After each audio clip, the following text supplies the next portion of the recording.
got a few seconds. Able to make a cross-ice pass. And that brings no fruition. And with that, we got our second period of the digital part of the game in the books. Liga Pro team were able to extend their lead to 3-1. But if I'm not mistaken, Evgeny Mons is gonna get the gamepad now. Like I said, he was a marginal KHL player, but a KHL player nonetheless. Played for several teams, including Severstal back in his day. And after that, he turned into quite a pro in the world of digital hockey, which makes him a perfect specimen for this competition.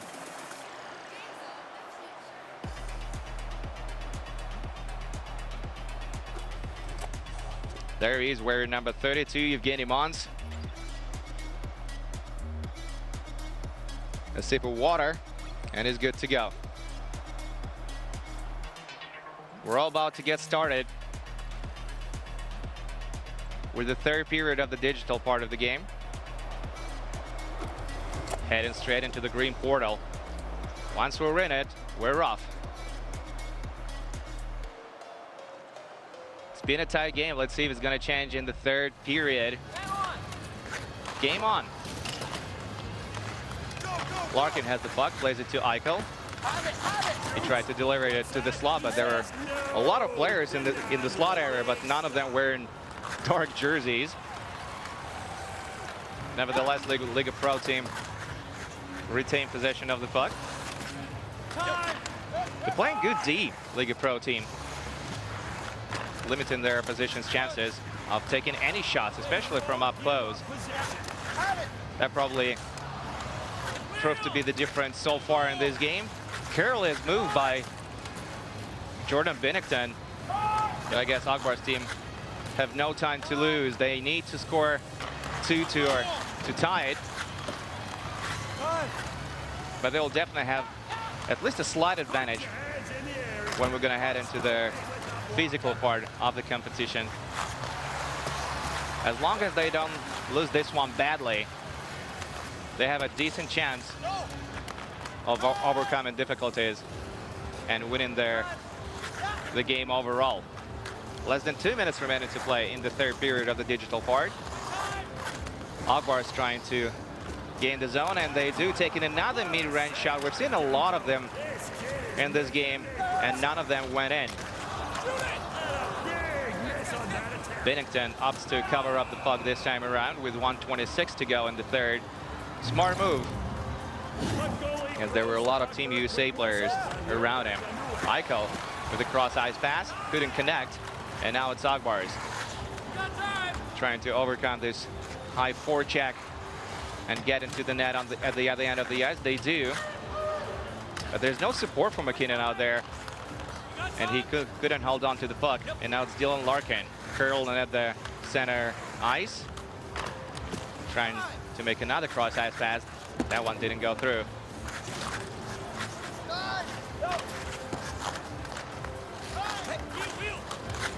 Less than a minute remaining to go in the third period of the digital game.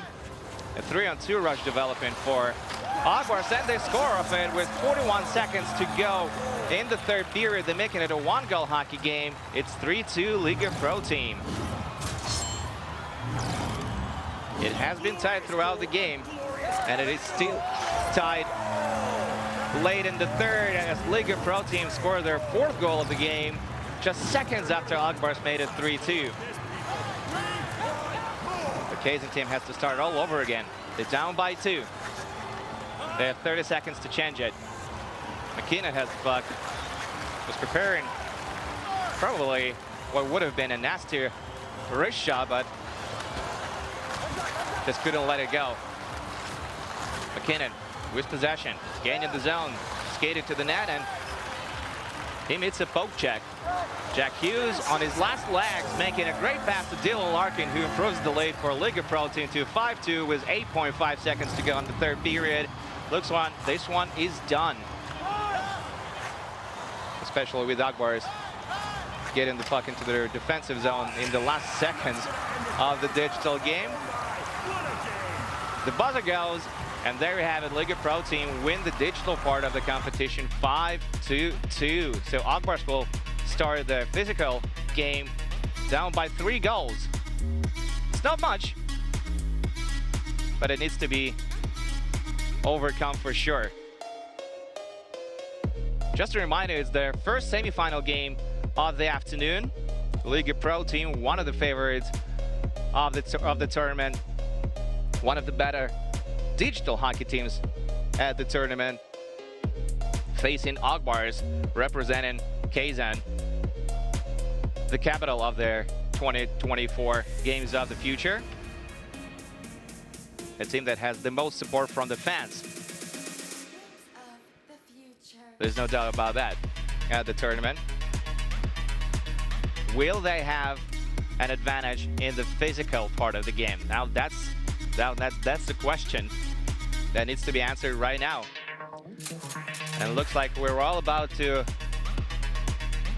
get underway in the physical part of the game. Elnur Galimov and Vladislav Shalimov are the 2 officials on the ice for this one. As I said earlier, this is probably going to be the better of the 2 semifinal games. And the starting lineup for Liga Pro team was just on your screen, as we're getting familiar with the entire roster. Dražin, Ganchar, and Zdunov will be their trio starting the game for Liga Pro team. Nikita Shishkov is in goal as always. Keep an eye on 42 in the dark jersey, Pavel Zdunov. This guy can fly. As well as Maxim Pistushko, who's not going to be in the starting lineup for this one. Now that's a shocker. Vakiyev and Nasabulin and Lubcic, a right shot defenseman and active pro hockey player, will start the game for Akbars. An interesting choice for Kazan, as they decide to not start their best player in the physical part of the game. We're going to see 3 more periods, 3 more 7-minute periods. There's no icing. There's no offsides. And if there's an infraction on the ice, there's going to be a penalty shot. But an unusual penalty shot at that. Player taking the penalty shot will be trailed closely by every other skater on the ice. And if he doesn't score, the puck goes back into play and the clock keeps running. We're all set for the opening face-off of their physical part of the game. And Akbars get the puck. They've got a 3-goal deficit to overcome. As they skate into the zone, taking a quick shot, it goes wide of the net, but they retrieve the puck at center ice. Skate into the safety behind their own net was Evgeny Popov, I believe.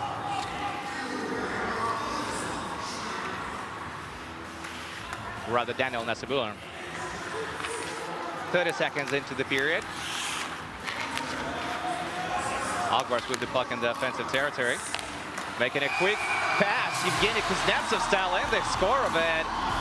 What a pass to Daniel Nasabulin, who had nothing but net to shoot at, and he did not miss. That makes it a 2-goal hockey game as we're taking a look at the replay by Kiev with their beautiful assist. And Nasabulin was able to lift the puck off the ice, leaving no chance to Nikolai Shishkov. 1-0 in the physical game. 1-0 in the opening period of the game too. Liga Pro team still have a 2-goal advantage. But Lubashnev and Saphi were taking the draw. Akbars dumping the puck in, trying to retrieve it, and they do. Maxim Pistushko, now he's on the ice, playing it to center ice. Another long shot. Akbars are not exactly known for this type of play, at least at this tournament, but they took several in the opening period. And now Kostitsky had to make a save. Saphi plays it to center ice from Maxim Pistushko. He dangles past his defenseman, gets a little hook, but not too heavy. Akbars are able to retrieve the puck in the offensive territory once again, but they lose the puck. And now it's a chance for Liga Pro team to take a shot at the other end of the ice, and they made a partial line change. Now they complete the line change, getting some fresh players on the ice. Evgeny Mons battling for the puck against Pavel Zdenov. We've seen this a number of times in KHL back a few years ago. Gonchar taking a shot and missing the net wide. I believe Kostitsky might have had a piece of it. Not entirely sure about that. Rebound, and they're trying to smash it into the back of the net from the slot. Akbars were unable to complete the play with the goal. They're down by 2. They lose the puck in their own territory. That almost cost them badly.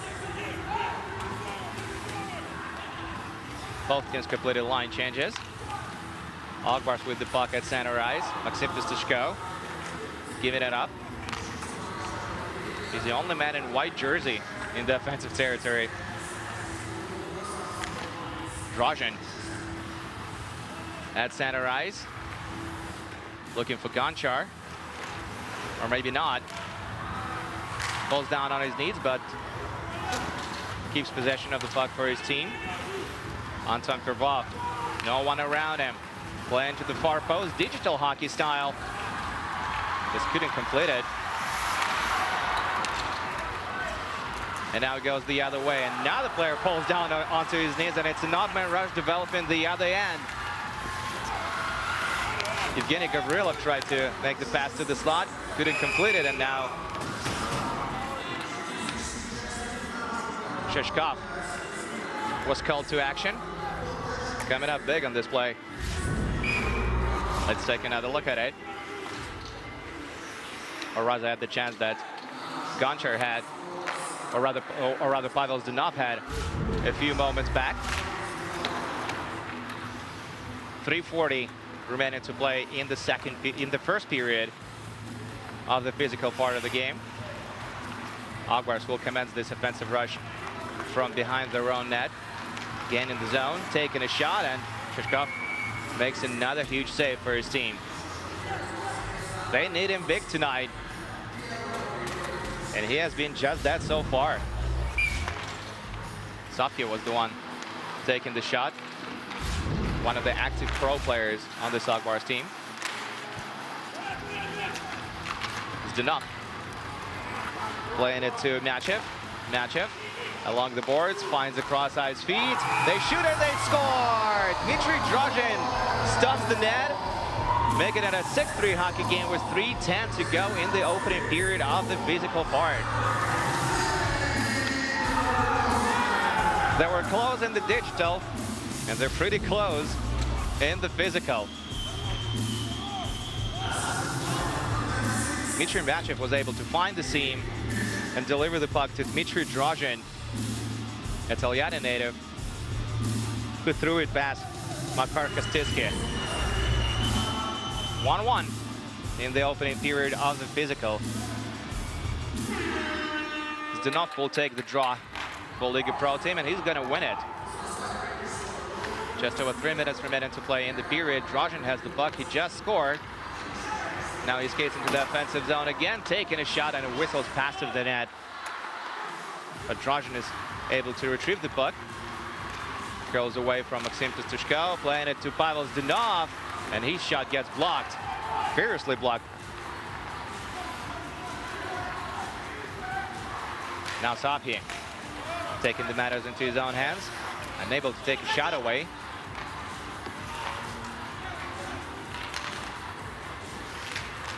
Pistashko at center ice. Gets the puck along the boards. What he's going to do, he attempted a saucer pass to Hopov. It didn't go through. Now Gonchar loses the puck, and that's a nasty slash on Hopov. He's visibly in a lot of pain right now. That looked ruthless. So Akbars pulled the net matter for the extra attacker on this delay penalty call. And the score on it too. That's the way to respond. Daniel Nasibulin hits the back of the net. That's his second of the period. As we get in a look at Hopov. Got to freeze his hand a little bit. Club is probably going to be good to go. in a few moments. But how about that shot? We're getting a look at the slash, an obvious slash. That's the slash in any league. Physical, digital, no matter. What a wrister by Daniel Nasibulin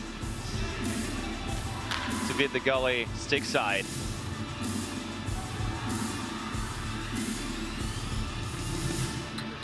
That makes it a 2-goal hockey game again.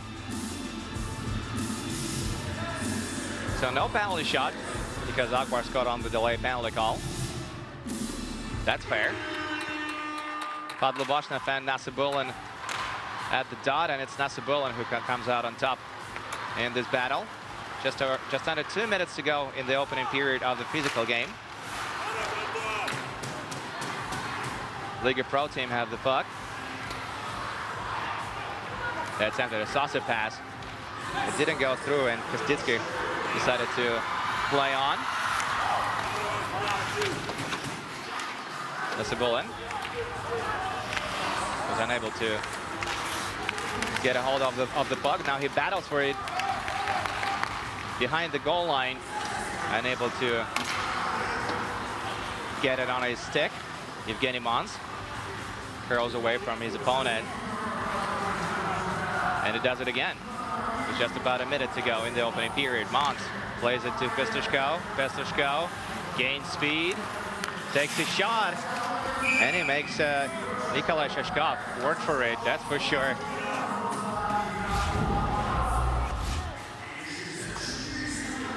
Maxim Pestishko. After he retired from professional hockey, he turned into a broadcaster. Works for a local TV network. One of the analysts on KZN Sports Network. Great to see him. Still in hockey after all those years. He might not have been an actual star of the KHL, but he was a decent KHLer who could get you about 30 to 40 points per season. Now there's an infraction called on the play.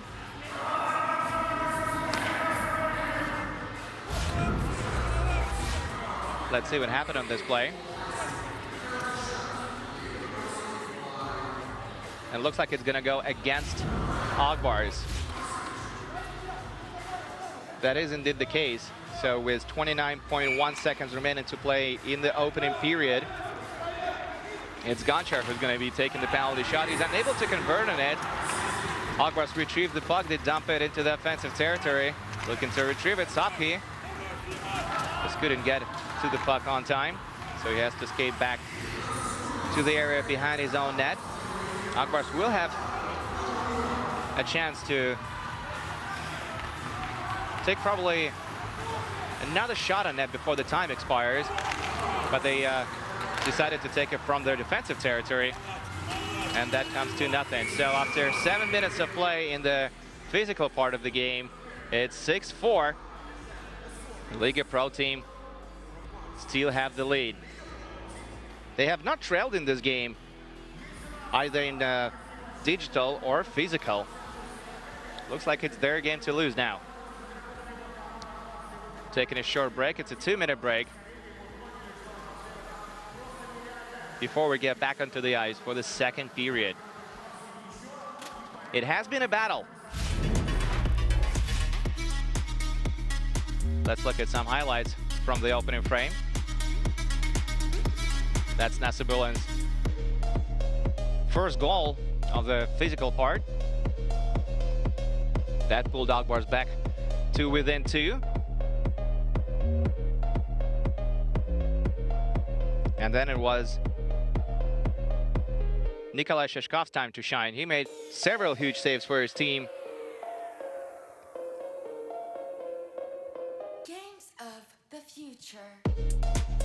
And that's the goal that Liga Pro team scored in the opening frame. The only goal they scored. Drozhin off of Match's assist. And look at the Sally. I can't hear you. That's actually what number 96 on Liga Pro team does when he scores goals, Dmitry Matchev. And he was the one assisting on this goal. So that's a nice touch. And that's A nasty slash that didn't come to a penalty shot because Daniel Nasibola wristed it past Games of the future. Shashkov on the stick side for his second of the game, pulling back his team to a 2-goal differential. Gotta keep an eye on Hopov after that nasty slash. You don't want to see this ever in any league of any kind. Akbars actually won the period by shots on goal. It was 6-4, and they were better at the face-up dot, 3-1. Akbars are actually in the lead in the physical score after the first period, 2-1. But it has been close. They might have an advantage, which was expected. It's not a huge advantage. Liga Pro team play well out there. And with the 3-goal lead that they carried over from the digital part of the game, they were able to keep Akbars at bay, at least for now. Bestashko has not been hot so far in this game.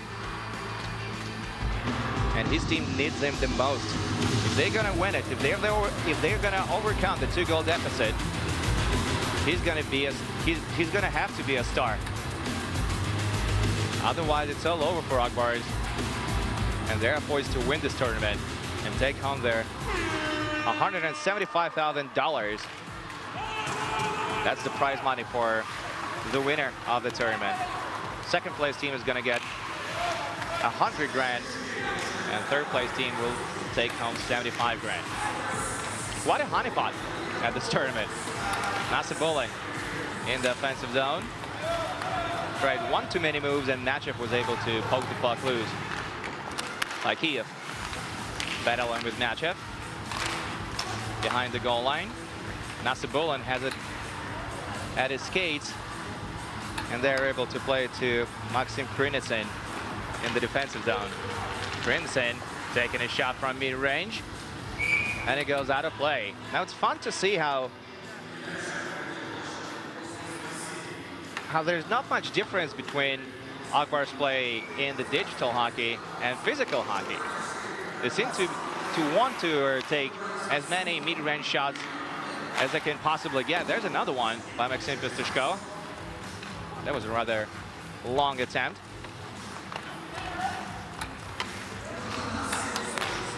We're 1 minute into the second period.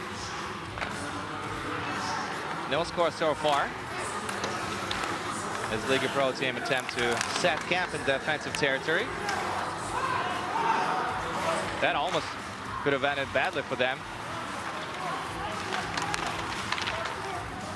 A second later, that would have been called as 2-minute man on the ice, and then Akbars would have been rewarded with a penalty shot.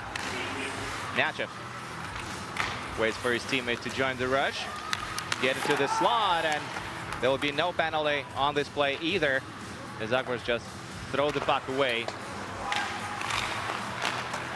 Bestashko with a scratch pass, doesn't go through, and Bestashko goes for the change. Liga Pro team taking a mid-range shot now, making Kostitsky make a save. Looks like Akbars are waiting to complete the line change. Sopke, Nasser Sopke carries the puck in over the line, skates to center, hands it off to Nasibola. Hopov made his way back onto the ice, so that's a good thing to see. Nasibola looking for a hat trick, hands it off. Akbars taking a shot from just inside the center ice circle, missing the net wide. We get to see that Dražan had the hardest shot in the game, just over 140 kilometers per hour. That's a hard shot, even for a professional league, not to mention the competition that's taking place in Kazan these days. Nice move by Maxim Krinitsin to open up some ice at the left wing. Krinitsin has the puck again, taking a shot. Rebound is going to be collected by Liga Pro team.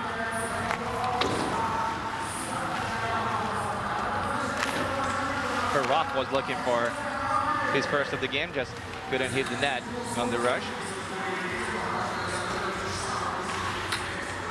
It's a 2-on-2 development in Agvars's end. Dražin has the puck, the goal scorer, the only goal scorer for Liga Pro team in the physical game so far. At the puck, slams his stick onto the ice and goes for the line change. That's not the way he was looking to complete this offensive rush, that's for sure. Pestishko tried to out-dangle his opponent and couldn't do so. Now Sapia has the puck. He has been the quarterback for this Agvars team throughout the game. Pestishko taking a shot, looking for the rebound, was Hopov, and he found one. Sapia has the puck now, plays it to Pestishko. Pestishko throws it on net, and it's going to be hauled down by Nikolai Shashkov at 2:59 to go in the second period.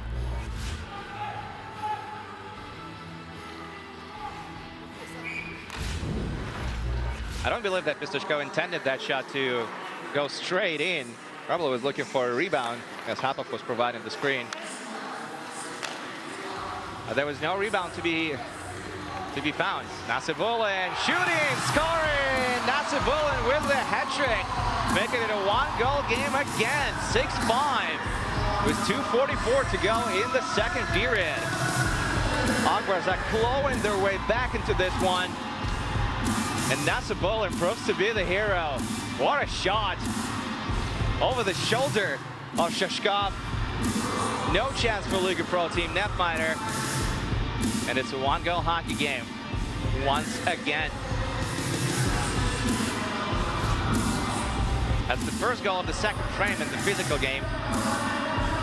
And third goal for Nasibulin and Agvars in the physical game. They win in the physical battle 3-2-1, but they're still down by a goal. Lupcic, right-handed defenseman, throws it into the offensive zone. Dražin retrieves the puck at the goal line, sending it along the boards. But Pavel Zdunov, nice move by Pavel. Plays it to Matchev, to Dražin. Dražin, score! And he does it again with the Sally. It's 7-5 Liga Pro team now with 2:20 to go in the second period. And the sure made it look easy, didn't they? Dražin was his second of the game. And Matchev with his second assist. What a shot. A backhand shot, no less, just absolutely rips it past Makar Kostitsky. And Liga Pro team restored a 2-goal lead. Dmitry Dražin has a pair of goals in this one. So it's 2 for Dražin, 3 for Nasibulin, and it's 7-5 Liga Pro team. With 2:15 remaining to play in the second period. Hopov carries the puck in over the line, tries to dangle it past Dražin. Dražin gives up the puck. Now Safi has a chance for a shot, but good defensive play by Matchev, and he sure lets you know about it.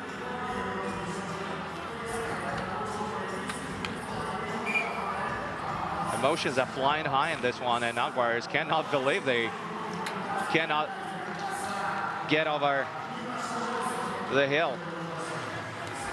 Evgeny Mons skating behind the net, plays it to center ice. Sapki.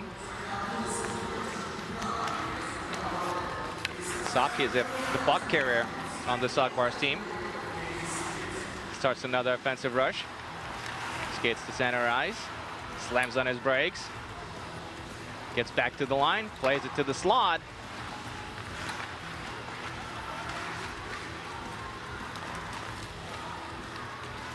Look at the triangle that Liga Pro team set up in their own slot. It's really difficult to get past it. And now Matchev with another great defensive play. And another nice sally. That's the kind of game we're having. We're having sallies after defensive plays, believe it or not.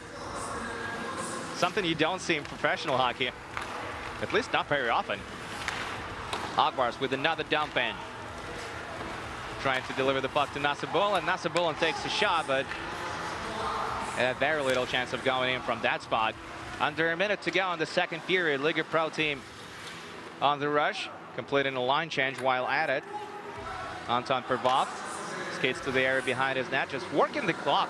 Liga Pro team now. Smart move by them. And now there's less than 30 seconds remaining to play in the period. Drozhin is back on the ice. He has the puck. Maxim Pistushko is out of gas, and you can see it. Nasibul and Hapov and Pistushko are out there for Akbars. At the 10 to go. Drozhin plays it to mid-range. They're taking a shot from there. Nasibulin collects the rebound. And that's it for the second period of the physical part of the game. Liga Pro team still in the lead. They still carry that 2-goal lead as the second period ended with a 1-1 tie. Maxim Pistushko has been off in this semifinal game so far, but he still has 7 minutes to turn it around. Akbars came into the tournament as one of the top dogs, having collected a lot of former pro hockey players and 3 active pro hockey players. And they lost just one game, their first game of the tournament. They lost to Cosmosac 17 team by a narrow margin, but then won 2 in a row, almost effortlessly, and finished second in round robin, which set them up against Liga Pro team, who finished on top of Group A with 3 Ws to their record. And now it all comes to this. 7 more minutes to go. And a place in the final is on the line. Another tight period we just witnessed. Both teams had a goal.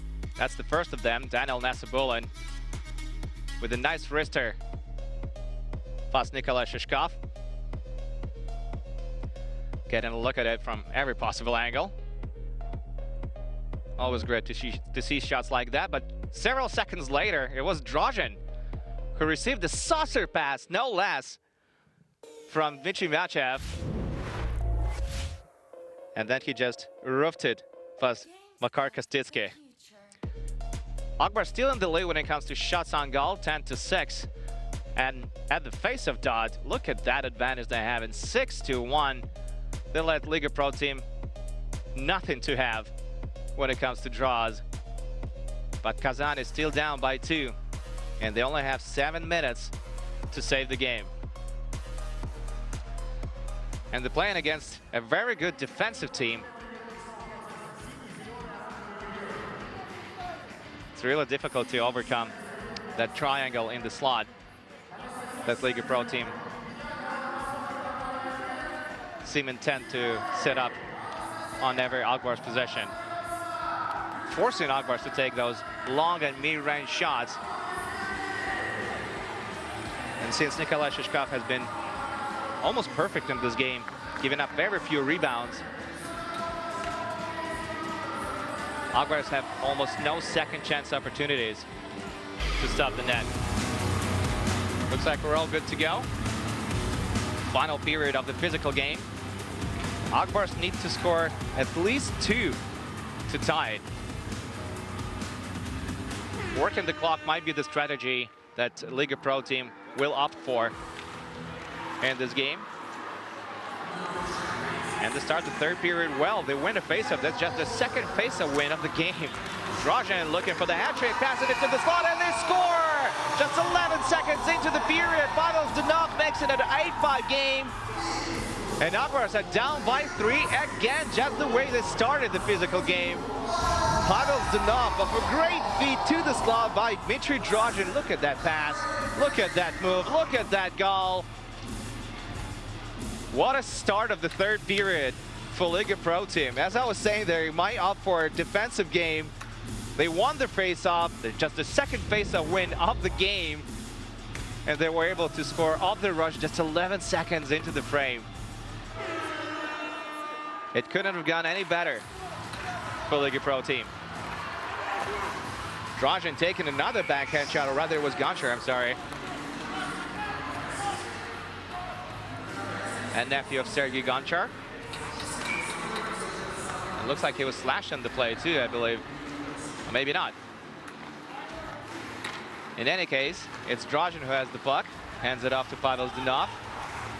These two have connected just a few seconds prior to that play. Notice how Matchev is not on the ice with them in the early part of the period. It's Gonchar. Agvars trying to create a 2-on-1 rush. Dražin blocks a pass. Another mid-range shot, and this one goes in. Evgeny Mons makes it 8-6. 2 goals in just 50 seconds to open up the third period. We were looking for goals for 7 minutes in the second period, and we only got 2. And within the first 50 seconds of the following frame, we get just as many.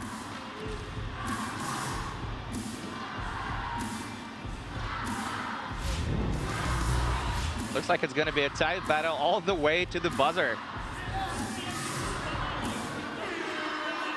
How's that for a hockey night? Bakiev wins the draw for Agvars.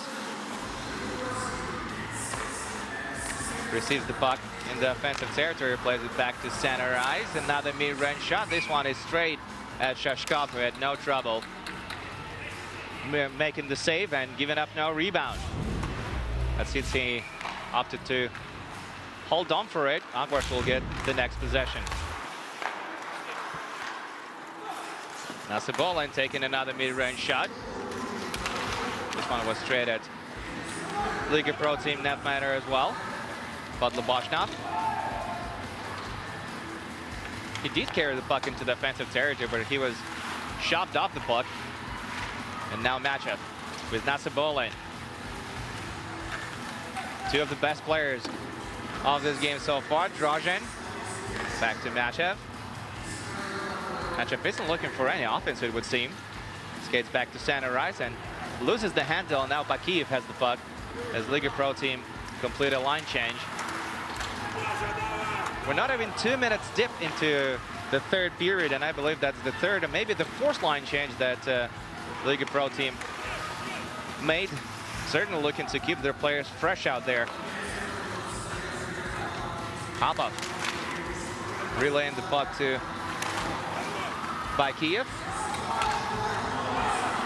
And now Gonchar on a 2-on-1 rush. He goes for the shot. It stays in play as it goes back onto the ice of the M boards. Zdenov, and that's a penalty. That's a trip in any league.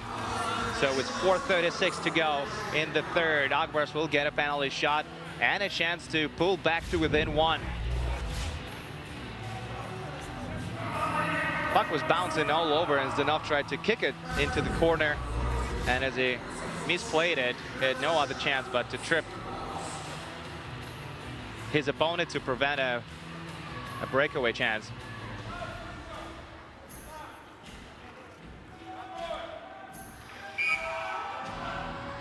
Agvars taking a penalty shot. This is a huge. And they're unable to convert on it as Shashkov makes another huge stop for his team. Popov has the puck. He's out there with Bakiev, who goes for the line change.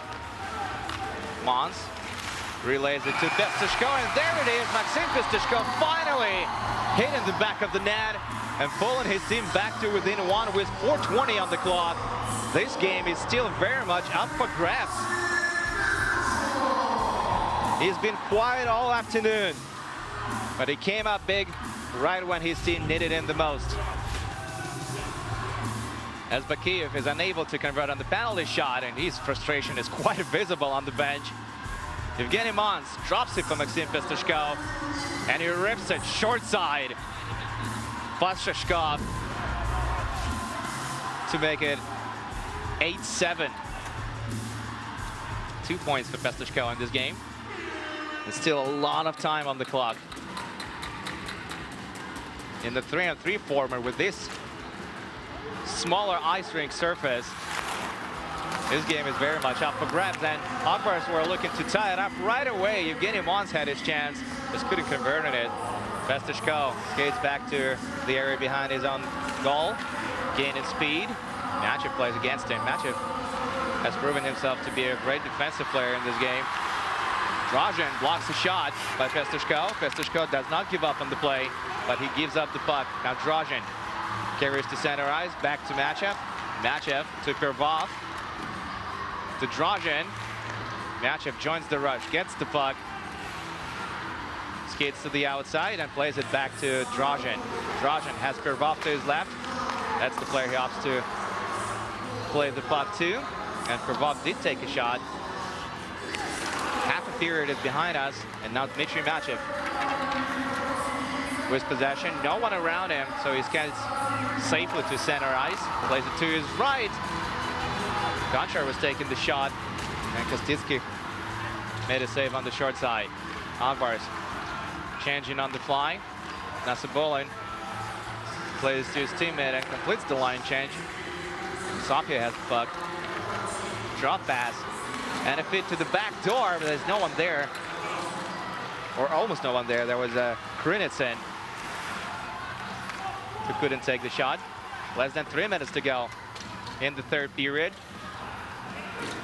What an exciting hockey game are we witnessing right now. By Kiev. He has the puck. Relays it to Hopov, who takes a shot, and the puck slides all the way to Kostitsky. Line change completed for Agvars. Freshmen are out there. And look how they set up their offense, just like in pro hockey. Evgeny Mons couldn't get the puck off Andrei Pervov. Pervov with a long shot. And it's Podloboshnov who gets the rebound. Krinitsin skates to center ice. Takes a shot, misses the net wide, but he's going to be the first player on the rebound. And actually, it's going to be Evgeny Mons who plays it to center ice. Looking for rebound now was Krinitsin and couldn't find any, or rather Lupcic.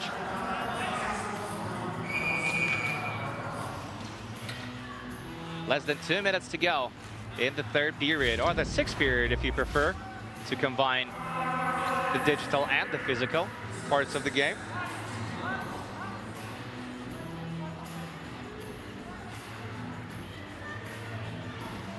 Once again, Liga Pro team sets this triangle in front of their netminder, forcing Agvars to take those long-range shots. And Shashkov gives up almost no rebounds, keeping it a close game. Agvars called timeout. Gotta wonder who's going to be on the ice for the next shift. It's definitely going to be by Kiev. Looks like Festushko is going to take a rest. Dražin and Matchev are going to be on the ice, along with Pavel Zdenov for Liga Pro team. No surprise there. It looks like Festushko will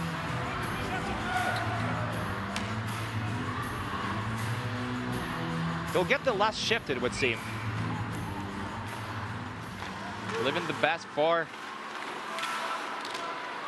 the final moments. Less than 2 to go. Nasabolin taking a close shot. Dražin plays it to Matchev. Matchev shields the puck and just dumps it out from his defensive zone. They don't need any more goals. They have a 1-goal lead. All they have to do is defend the lead. Just 80 more seconds. Agvars called the netminder for the extra skater. It's a 4-on-3 hockey, with Agvars in possession, taking a shot, and this time Shashkov actually gives up the rebound, and the puck goes out of play. 70 seconds remaining on the clock. Gotta wonder when Festushko is gonna come out. Nasabolin starts this rush. Festushko is on the ice, along with Mons and Bakeyev. Last minute of play in the third period. Festushko calls for the puck at the right wing, plays it to center ice. Long-range shot, and Shashkov flashes some leather on this one, making a nice glove save. What a shot by Nasabolin. That was headed top shelf. Bakeyev. Festushko back to Bakeyev. It's incomplete, and now Matchev tries to clear the puck along the wall. Able to do that. Festushko plays it to center ice. Bakeyev, Mons is parked in the slot. That's the ball and loses the handle, and Liga Pro team shooting at an empty net and just couldn't hit it. Two players collide in Akbars' zone. It's a 3-on-2 rush for Akbars. Mons looking to stuff it in from the slot. Nasibulin. 10 seconds to go in the game. Nasibulin at center ice looking for someone, and it's in!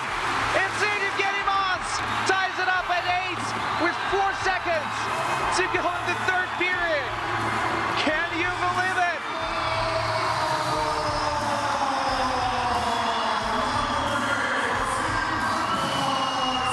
Evgeny Mons is the absolute hero for Akbars as they ties it up really late in the third frame. 4.6 seconds remaining on the clock. And it's one of the long shots that finally worked for Akbars on display. As we look at the collision that took moments a few seconds ago.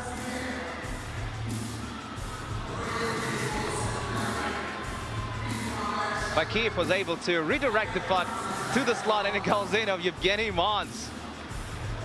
Unreal.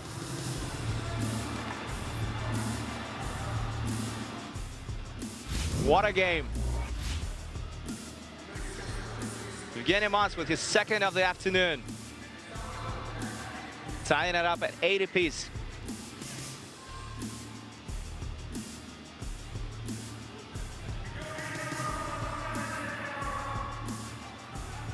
They're actually going to review the play, it would seem now. Gotta wonder where it might be. What might be the reason for that? On second thought, the puck might have gone in off Evgeny Mons' arm or hand. It definitely went off of something. And if there was any motion towards the net by one of Evgeny Mons' limbs,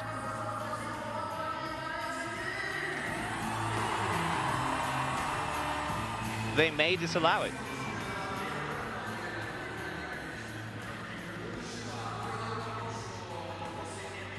It might have gone off his skate or his knee.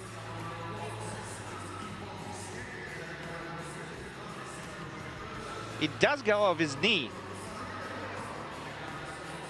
But there's no kicking motion.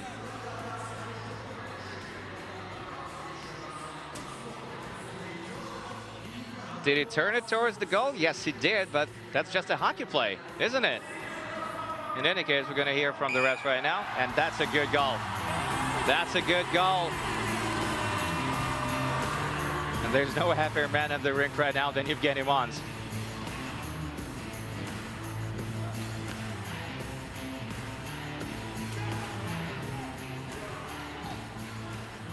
It has been an entertaining show all throughout the 6 periods we just witnessed. And we're going to watch some more hockey. Final moments of the period. Matchup attempted a long Hail Mary attempt shot. Obviously, it did not go in, as Makar Kostitsky is one of the best goaltenders at the tournament. So we're going to go the extra mile with this one.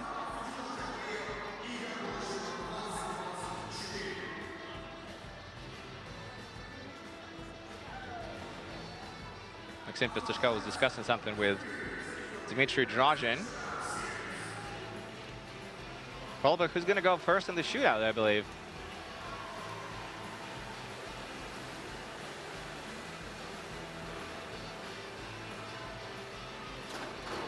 I don't think there's anybody in the building right now who can predict the outcome of the semifinal game.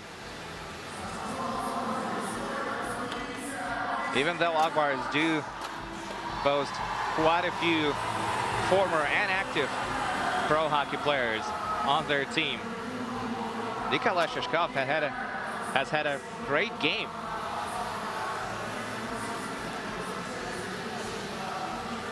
Will he be able to shut them down once and for all? That remains to be seen. The Liga Pro team also have quite a few players who can shine in the shootout. Dmitry Drozhin, Mikhail Gonchar, Anton Pervov, Pavel Zdanov, Pavel Podlubashnov, and even Dmitry Machev. That's quite a few names for a shootout.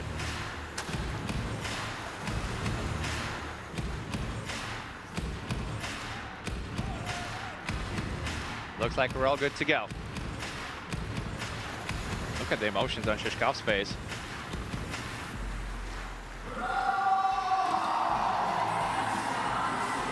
It's a game of nerves now.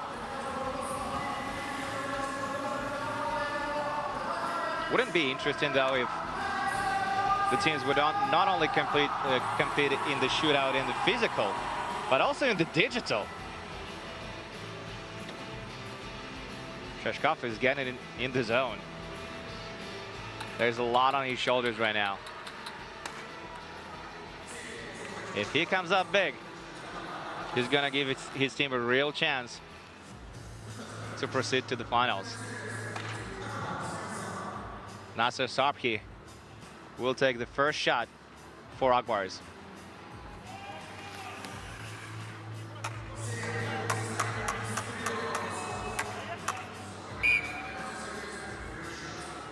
And we're off. 3 shooters per team. Sarpki is the first shooter for Akbars. And he doesn't beat Shishkov. He had him down on his knees. He bought him with a fake move. Just couldn't bury it. 0 for 1 for Akbars. That's the fake move that brings Shishkov down. But if you don't hit the net in the shootout, you get no goal.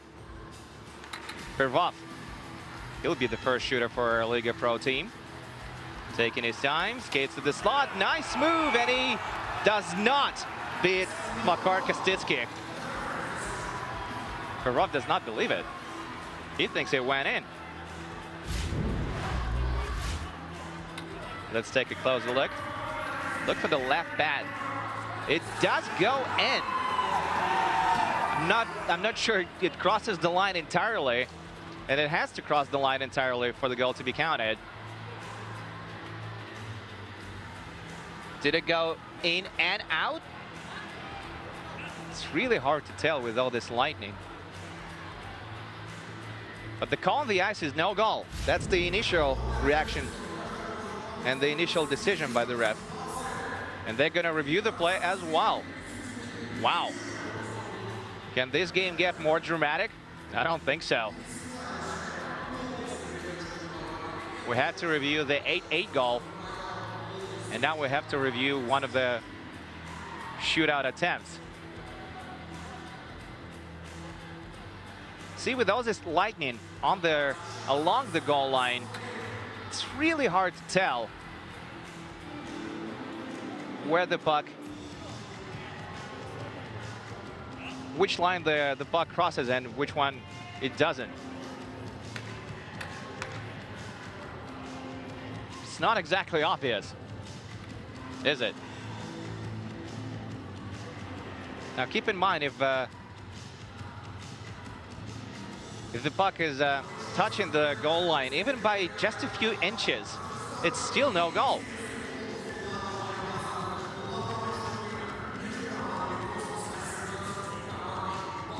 That's got to be nerve-wracking for Akbars. Might be even so for Nikolai Shishkov.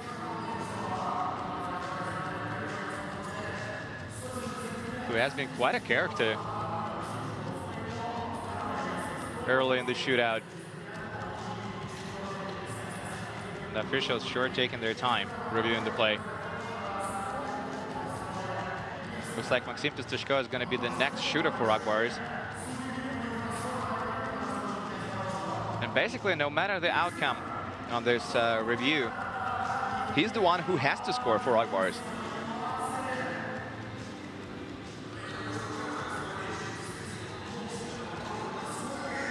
I expect that Daniel Nasibulin is going to be the last shooter for Akbars. And he's got silky smooth hands. but that review is huge.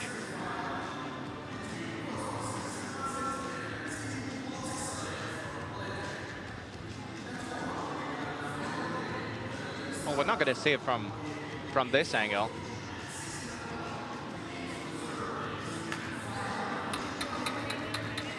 All right. Let's hear what the officials have to say. No goal. Krivov cannot believe it. He shakes his head into his belief, but that's the final call. Maxim Pistachko will be taking the shot, and he needs some support from the stands. Pistachko with some speed, shooting and scoring! Maxim Pistachko makes it 1-0 in the shootout. But Liga Pro teams still have their attempt in the second round.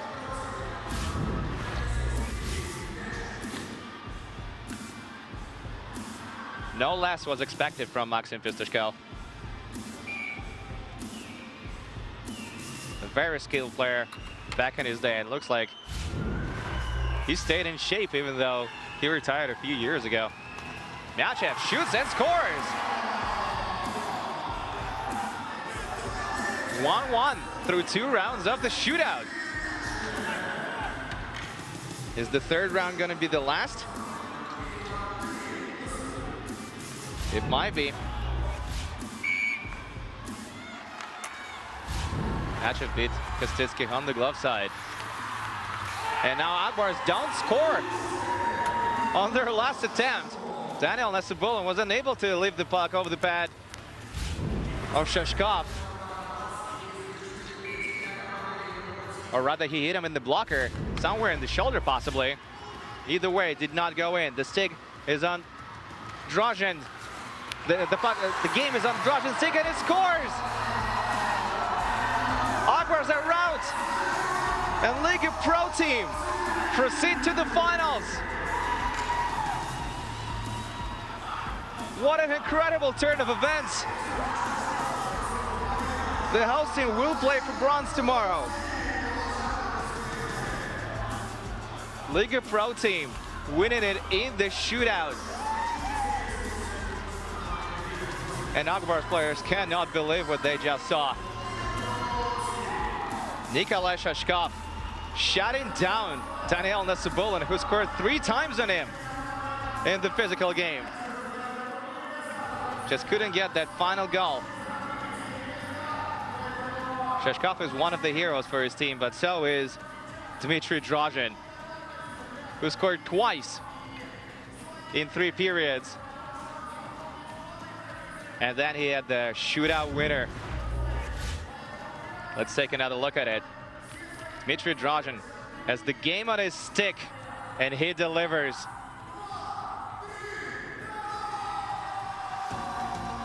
Now, that's probably the best hockey story you're gonna hear all day, isn't it?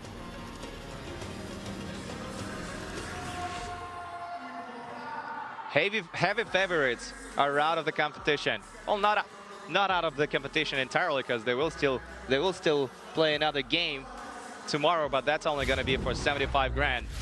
And Liga Pro team will play for the jackpot, 175 grand.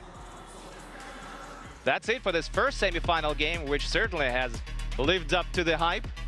We still have another game a little later for you, so don't go too far and come back to complete this hockey evening with the second semi-final game of the Digital Hockey Tournament. Well, that was a full recording of the Liga Pro team game against Akbars. Liga Pro just squeezing through on a shootout, and they will face Cosmos, another Moscow-based team from Russia.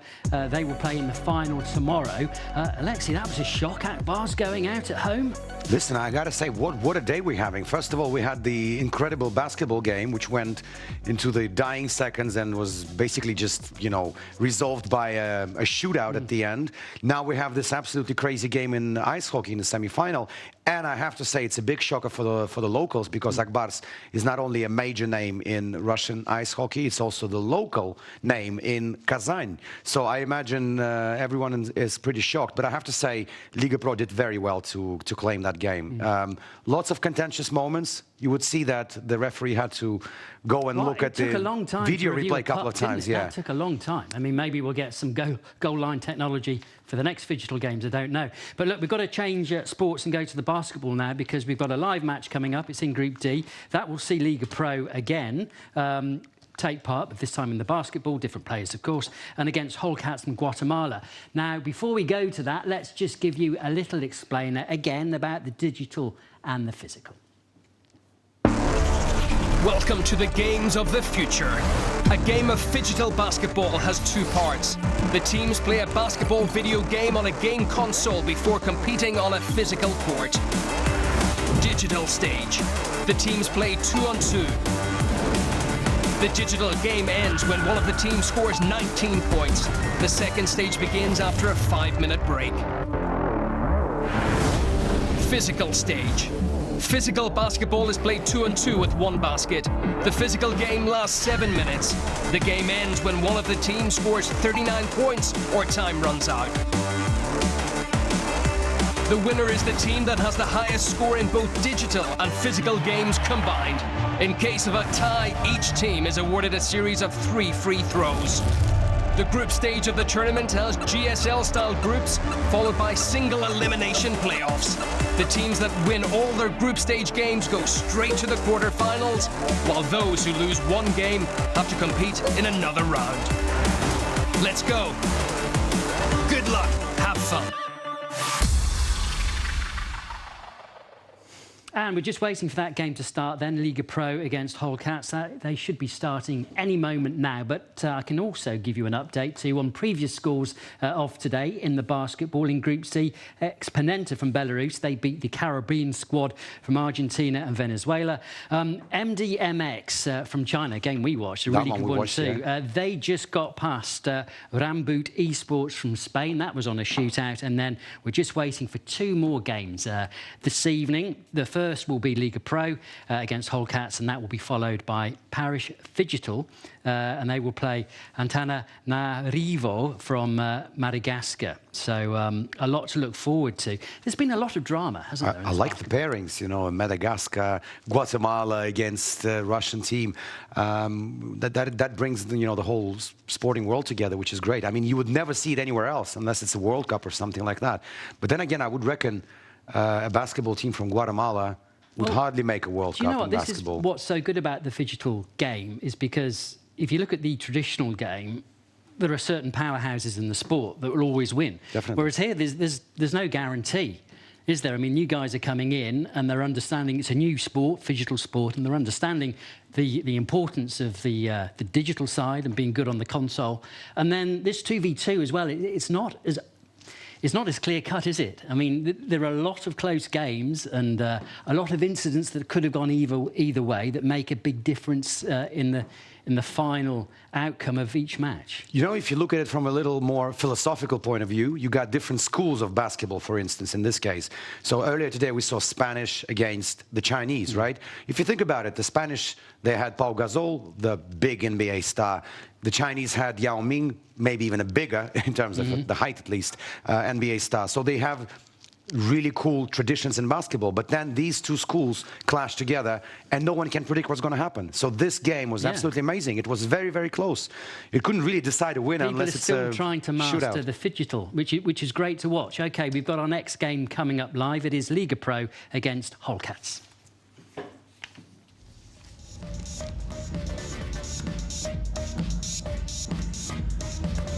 So here we go once again, ladies and gentlemen. We're still in Kazan, and these are still Phygital games and the basketball tournament. Round robin, the group stage, and another match for you to watch. Liga Pro team versus Wildcats. Liga Pro team is a pretty famous squad. They're from St. Petersburg, from the northern capital of Mother Russia.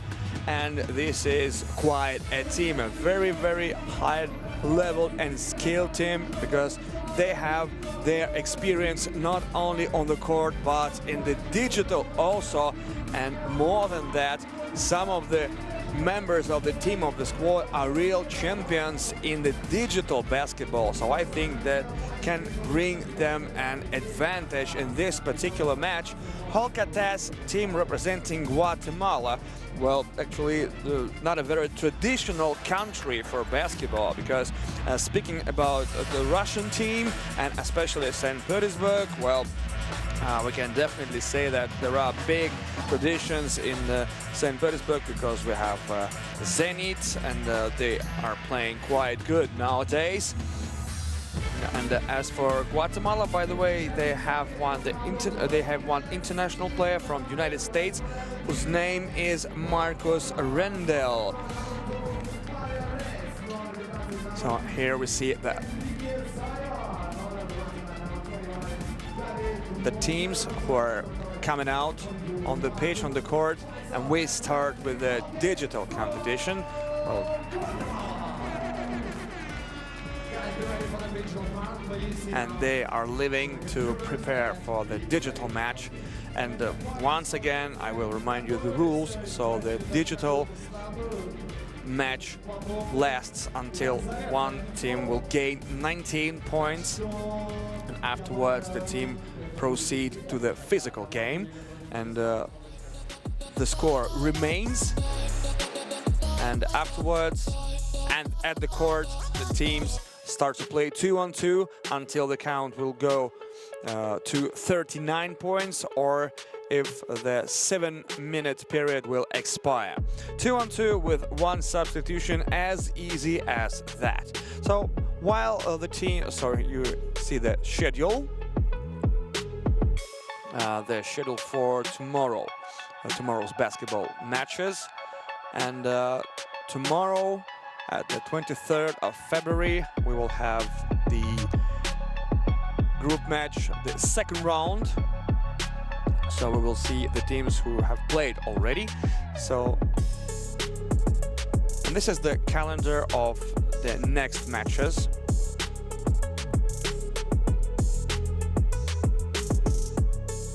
And we are about to see Liga Pro team versus Holcates, as far as you can see. And recently we saw a tremendous game where Rambut Esports fought, and they fought, they did not even play, they fought MDMX from China, and it was quite a wild game, toe-to-toe match, very equal one, very strong, very tough for both teams, and only in shootout MDMX they sealed the victory and they gained first points in the tournament. But it was a battle, it was a complete battle. So we do really hope that we will see the same in the next game, Liga Pro team versus Holcates. So let me say a few words about the teams. So the digital match starts right now, and well, speaking about the players that were chosen by the teams, by the guys, well, of course, practically 100% that there will be Steph Curry on the pitch because of his three-point shooting abilities. Antetokounmpo, of course, yes. Paul George. And once again, I remind you that you can pick up any player you like from all-time roster, anyone. Will Chamberlain, Kobe Bryant, Shaquille O'Neal, Steph Curry, what else? Scottie Pippen, whatever you want. But you cannot pick up the player whose rating is higher than 97. All right, so Liga Pro team, just like I said, that they're from St. Petersburg. So let's start with the roster. Number 8, Anil Maximenko. 25, Vladislav Vasilyev. Number 5, Oleg Khokhlov. And number 30, Nikita Savchenkov. The tallest player in the roster. Actually, his height is 208 centimeters. Now, as for Holcates from Guatemala, here is the roster. Number 25, Daniel Monterosso. Enrique Samuya, 42 years old, just imagine this thing, 42 years old, pretty experienced player, and still he's a in a proper shape to come here and to show himself in the phygital games. Number 2, Mario Reyes, the youngster, 23 years old, and just like I told you, the player from the United States, from Massachusetts, Marcos Rendell, 30 years old. By the way, Marcos Rendell, he has a dream, just like he said in his interview. He told that his biggest dream is to reach NBA, but he's 30 years old already, and he plays basketball. He started to play basketball when he was just 9 years old, just imagine this. And his favorite player is, who do you think is? LeBron James. Not very original, but still we do appreciate this choice.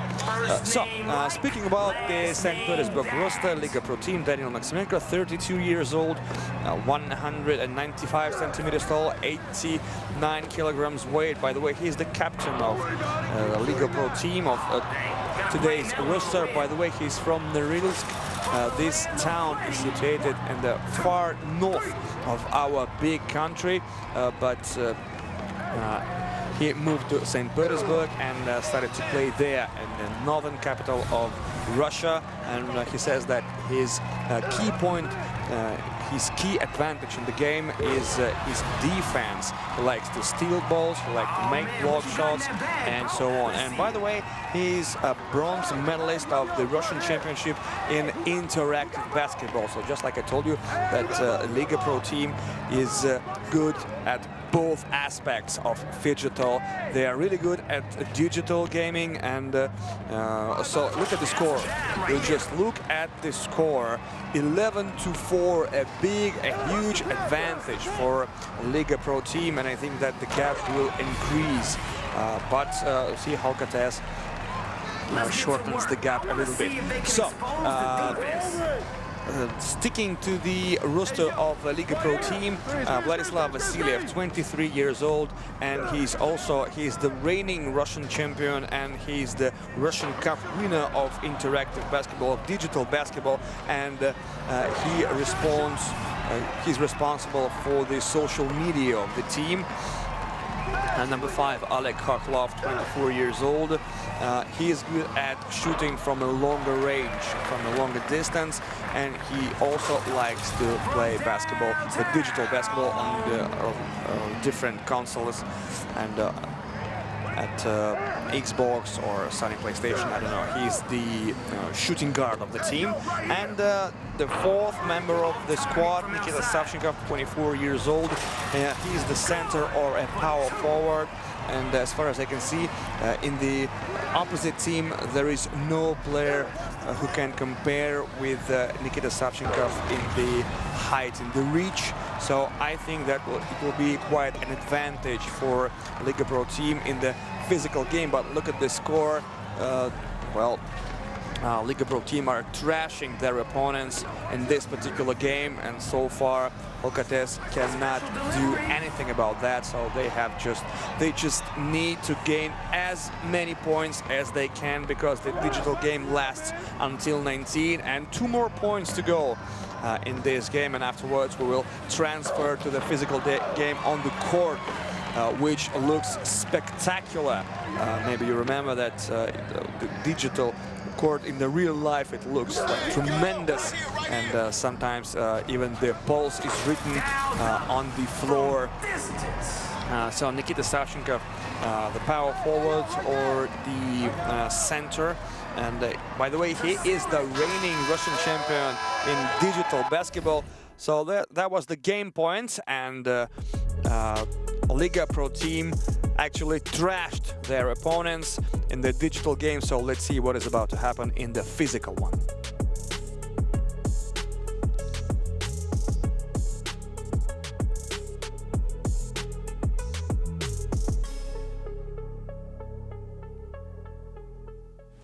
Well, I gotta say, the team from Guatemala still has a chance. I mean, what we discussed, they were not trashed completely. They have a 9-point gap to alleviate, which can be done in the physical part.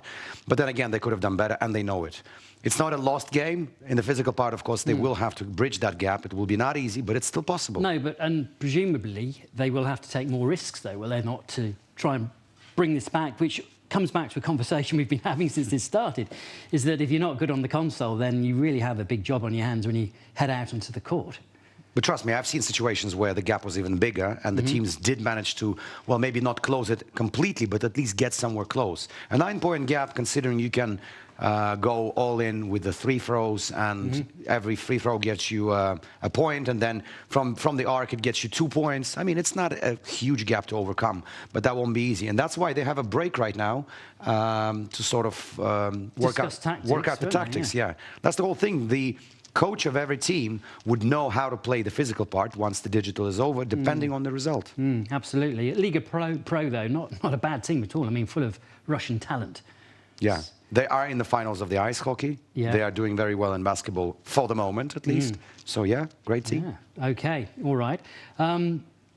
We are going to go and head to the mixed martial arts, I think, now, and get an update, see what's been happening there, because that just started today, and over the last few hours, the females have been taking part, and Dan Hawkins has been across all of the action, and I think he joins us again now. Yes, he's there with us from the Akbar's Martial Arts Palace. Good evening, Dan. We know that I think the men are just now starting their fights, but over the course of the last few hours, we've seen the women. How's it been? It's been an absolutely fantastic atmosphere, Andy. I can tell you that. If you thought this crowd was excited and raring to see the women's fights, the men's ones are just about to start. We actually just had a mini performance a few minutes ago involving 2 UFC legends. I think Alexei will probably be familiar with Johnny Walker, Brazilian UFC, Brazilian Jiu-Jitsu legend, took into the octagon to fight Sharamutin Magomedov, who's a Russian Muay Thai specialist. They didn't actually fight, of course. They battled it out here on Mortal Kombat before Sharamutin Magomedov jumped back in the ring to attack Johnny Walker. Of course, it was all a bit of acting, a bit of stage, just to get the crowd going, but it was very interesting to watch nonetheless, and certainly had people glued to their screens for a minute before they understood that it was all a bit of a wind-up. Nevertheless, though, very exciting stuff. Right now, we've got a fight going on here, the digital stage between 2 teams, 2 of the lighter men's categories going on, and that's let me try to get you the latest here. Anzor Abjamov and Eric Alakaverdian, who lost on a points decision in the digital stage, I should say. They're taking to the octagon just as we speak now, and we'll bring you the updates, of course, as they come in. Okay, and just one last point, Dan. Just talk about the razzmatazz that's there, because there's an awful lot going on behind you. Just describe the setup. Well, it's quite an amazing setup. You've obviously got the octagon right behind me, which we've all seen, but quite incredibly, unlike in the other events we've seen where the athletes are separated for the physical and the digital stage, here it all takes place exactly in the same place. There's a big TV, I don't know if you can see behind me, that comes down. It comes down about 5–10 meters from the roof and separates the 2 fighters right in the middle of the octagon as they fight it out. It's then brought up and they get to the physical stage. It really is quite an incredible scene, and of course the audience, which is absolutely packed, you can't see them, but there's not a spare seat left in the house, can see the whole thing, not only on the screen on the octagon, but on the wide screen just to my left there as well. So it's truly a very involving, a very dynamic setup here for the audience, and of course for the fighters themselves, who've been very complimentary about the whole thing and told us how excited they are to be part of this pioneering sports effort. Dan, I saw earlier your attempts at basketball. We saw your report. I'm ready to give you a free lesson when you come back, by the way. Free throws. Are you willing to try yourself out in the fighting part?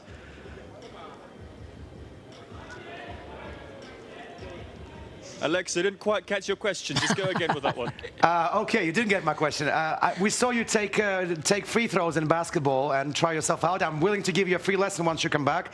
Are you willing to try yourself in the fighting part as well? Just briefly. I'm warming up as we speak, Alexa. I'm ready and ready to go. Perhaps we'll give Mortal Kombat a try first, though, before we take to the octagon. Might need to do my stretches before we do that. Looking forward to that, my friend. Thank you so much. Well, do you know what? I think he should just stick to the basketball, no matter how bad. Okay. Well, I mean, I think we've got a couple of minutes because we're waiting for the basketball to start. Oh, actually, it's just about to restart. So we've watched, just before we went to Dan, we saw Liga Pro take on Olkates, as I'm told we should pronounce it like that. In the digital game, Liga Pro took a big advantage onto the court, and now that physical stage is about to start.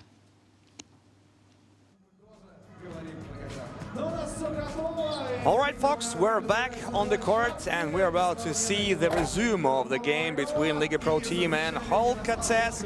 And just like you saw, and just like our brilliant colleagues have just said, that Liga Pro team gained a huge advantage after the digital part of the game. 9-point lead for Liga Pro team, and it seems that it will be very hard for Olkates to get back into the game and to catch their opponents, who actually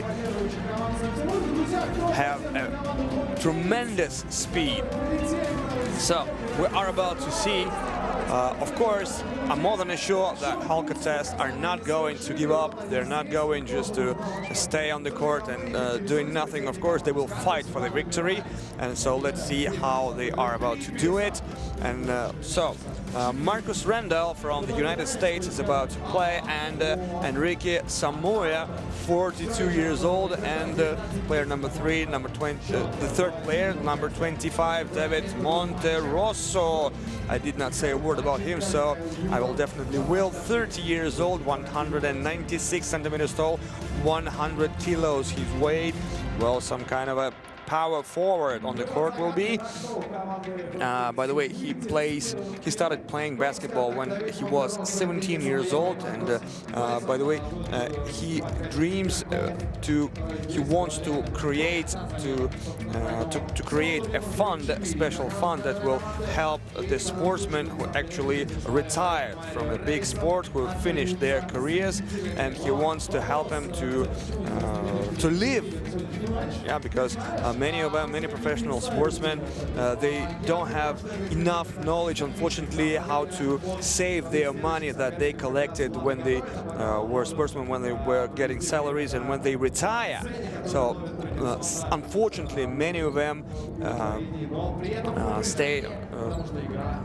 have their poor life, so to say. So David Monterosso makes to create a special fund to help him to overcome that kind of difficulties. And the first three-point attempt from Liga Pro team. Oh, nice passing. And number 23, no good. Well, the score did not change after several attacks from both teams. So David Monterosso, his favorite players are LeBron James, Nikola Jokic and Luka Doncic. Well, what a nice choice for David Monterosso. Oh, that's a good rally to the basket, and a very hard tackle from number 9 of Liga Pro team.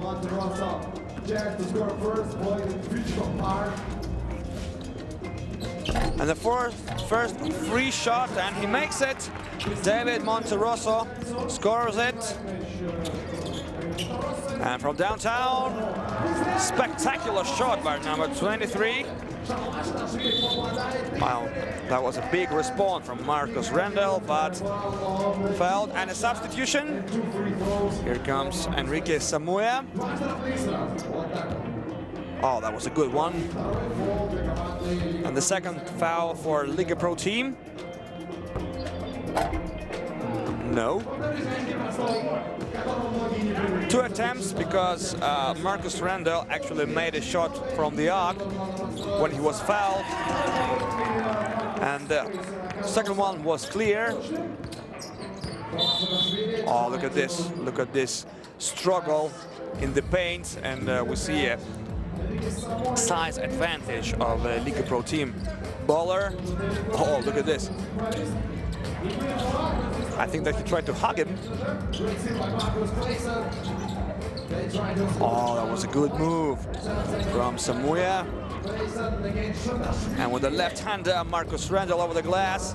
Oh, he tried to save the ball, but did not manage to get it. 21-12, still Liga Pro team is in the big lead. And 5 minutes and 57 seconds to go. I remember that. Oh, that's a good rally. Nice with a pivot and a jump shot from number 9 of Liga Pro team. Marcus tried to find a way out of this hard situation because he was well guarded by the opponent.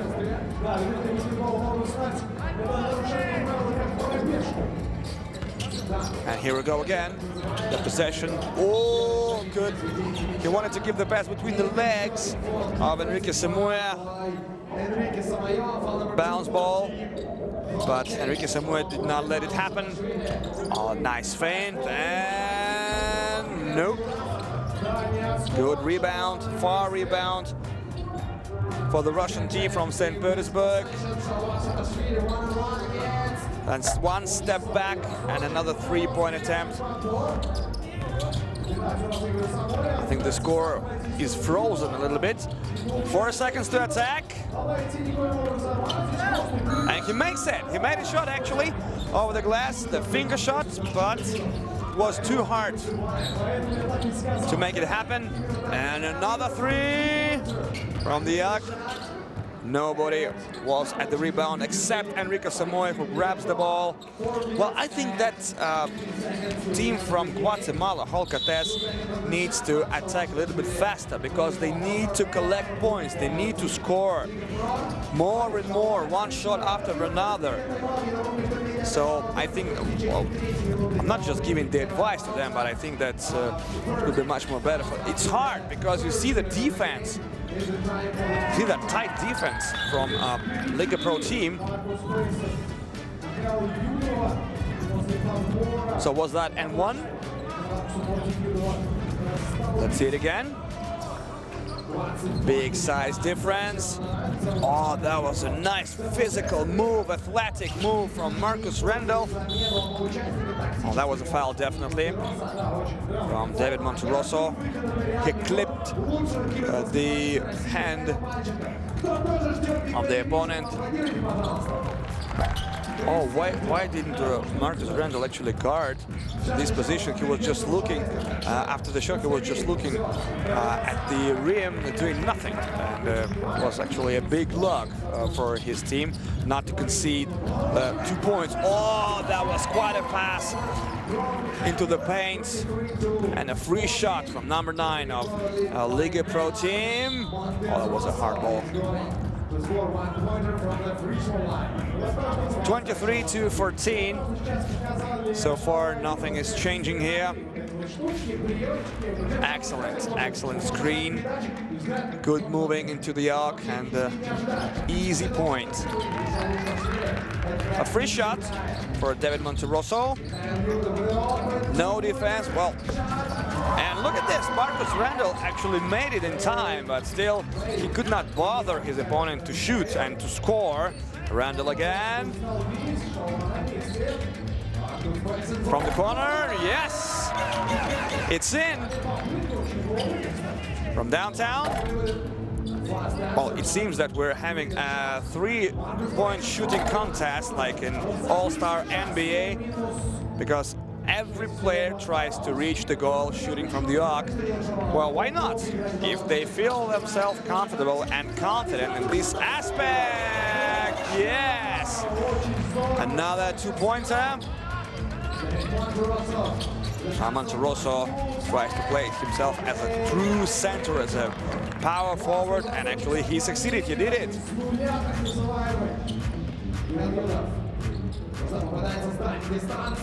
No, yeah, that was particularly an air ball. Rendell comes up to the rim. Yes, maybe that was quite a good idea not to finish this rally with a 1-point shot and just to bring it to the arc, to the 3-point line in order to collect more points. Well, I think that was the logic of that move, of that particular pass. Let's see it on replay, so let's listen to the guys who are speaking to each other and what advice they're giving to each other. We got 5 fouls, he says. And he also said that let them go inside, let them go to the paint. There's, well, there's no big deal. Do not let them shoot the long balls.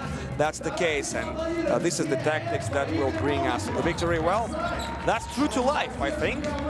So 27-18, still 9-point lead, just like it was after the digital match, and 2:40 to go.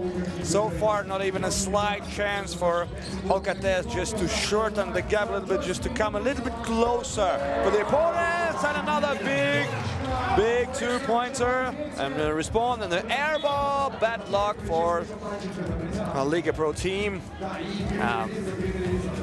Some kind of a miss of the balance, I guess it was for number 9.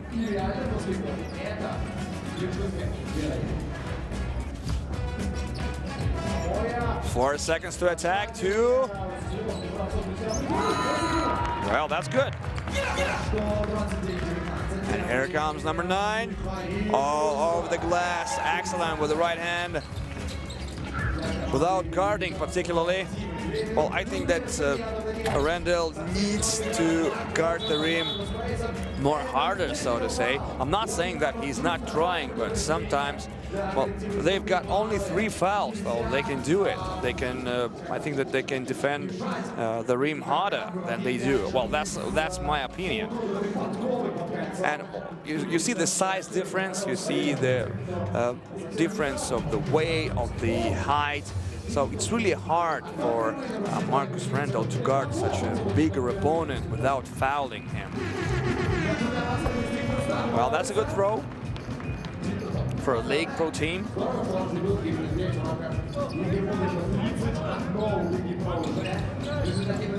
Ten-point lead. Oh, that could be a very good pass, but well defended by the opponents. Oh, it's over the glass.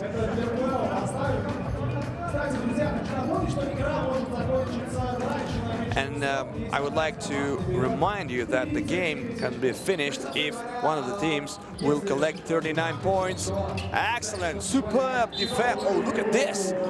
That could be quite harmful for both, and I hope that they did not get injured, because this is just the beginning of the tournament, and of course the injuries, they are not needed at all, but especially at the very beginning of the tournament, because losing the leader of the team, that could be, well, very bad for anyone.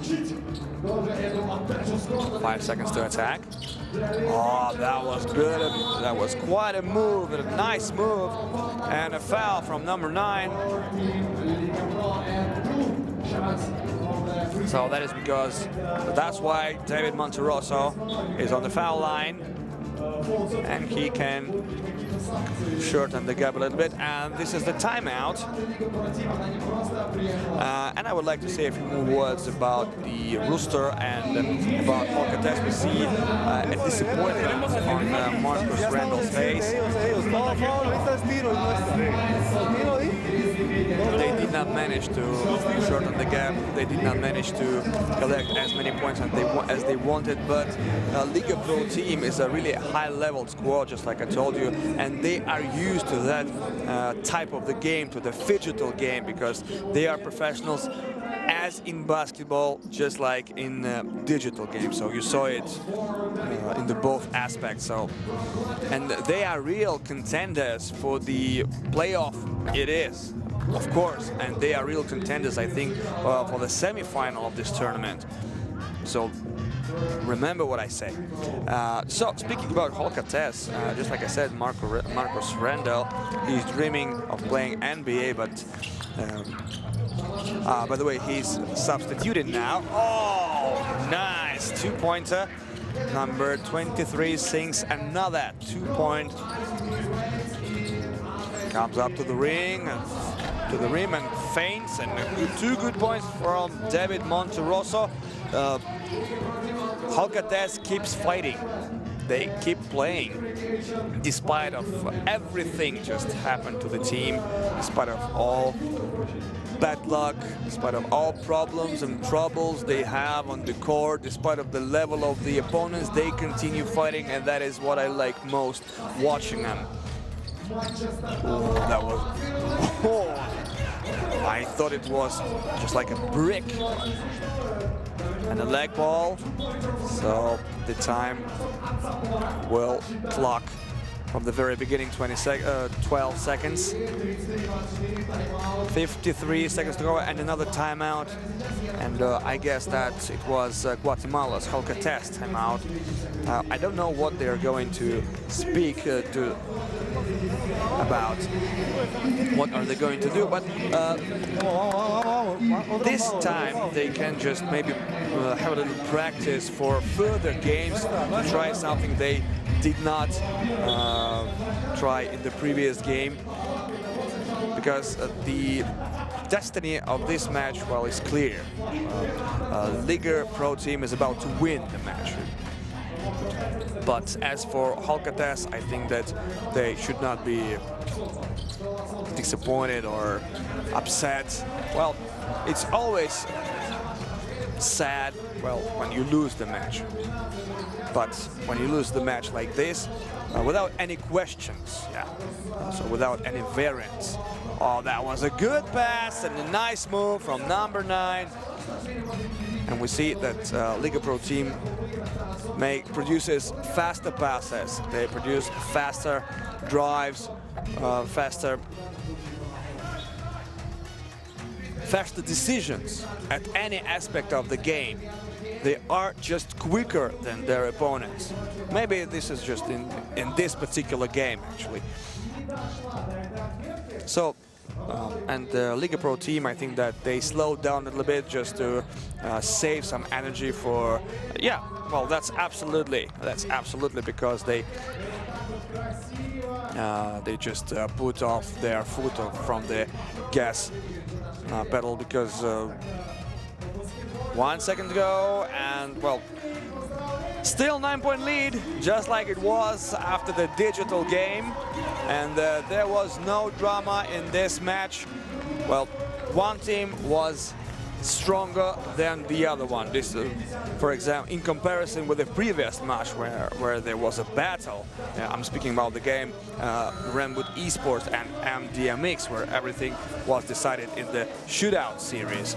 But here, the Liga Pro team collects a very dominant victory over Halkates.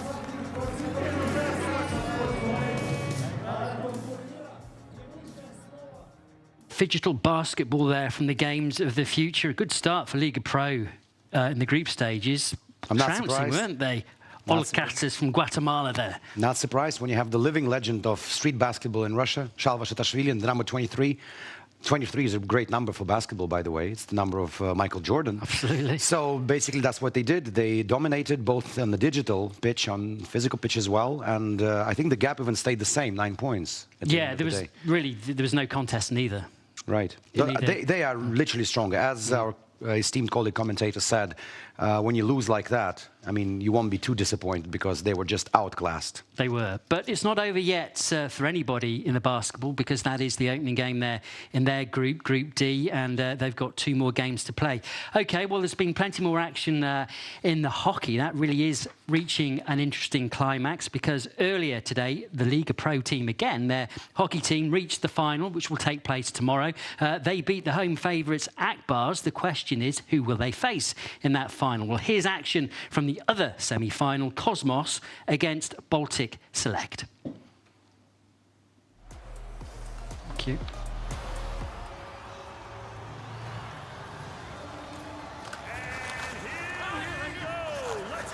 Welcome back to downtown Kazan.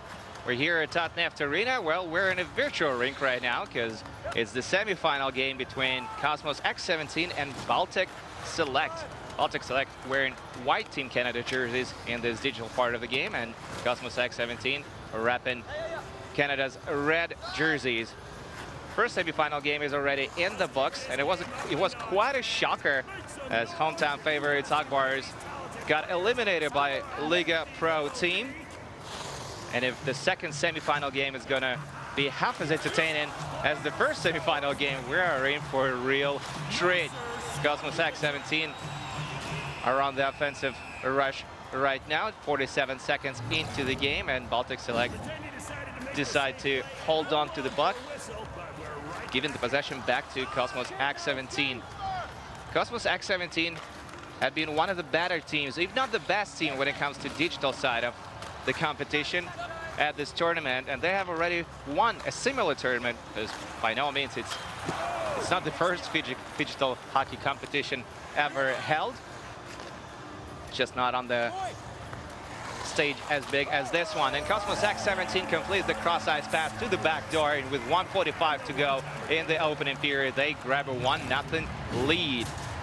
Really not surprising that Cosmos X17 drew first blood in this one. Baltic Select are underdogs coming into the semi-final game. They finished second in round robin in Group A, while Cosmos X17 right now have a perfect record of 3 straight wins coming off the round robin competition. So the strategy for Baltic Select might be not to lose too heavily in the digital part. So far, they've been able to keep Cosmos X17 to just 1 goal.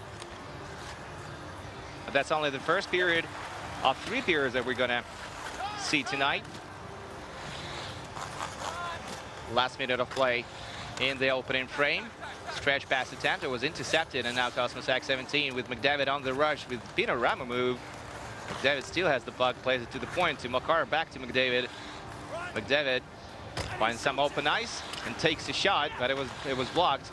The puck retrieved by Nathan McKinnon, and now it's Baltic Select who had the possession. With 30 seconds to go in the opening frame, they're on the offense, getting hit hard along the boards, and they give up the puck. McKinnon, who has lost half of his energy bar already, couldn't create anything in the offensive zone. McDavid taking a shot. It was partially blocked, and Baltic Select decide to hold on to the puck with 7.4 seconds remaining on the clock. Still just a 1-0 game. 1 period is in the books. Cosmos X17 scored once, but that's all they could do. On the other hand, Baltic Select were nowhere near of getting at least 1 goal over 3 minutes of play. But like I said, their game plan might just be not to get outscored too heavily in the digital competition. All right, we're all set for the second period, it would seem. Gorbanov, Bivshik, and Borko take the game pads. Bivshik is the backup goaltender for Cosmos X17. Goroshkov, Paskirov, and Kovshinov take the game pads for Baltic Select. And Kovshinov is also the backup netminder, who we're probably not going to see in the physical part of the game. So he's got to shine right now to prove his worth to his team.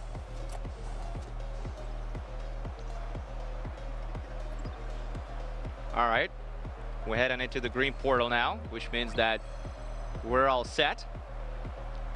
And second period is underway. Baltic Select win the first draw.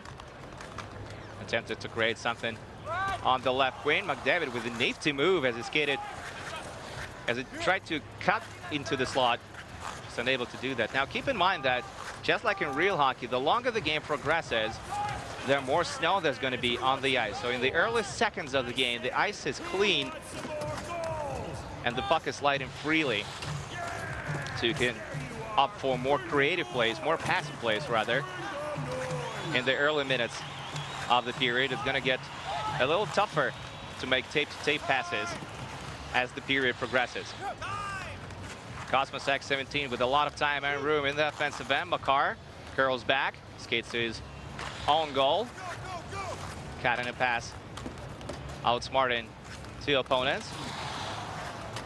Now Baltic Select showing the physical side of the game in the digital competition. If you catch my drift.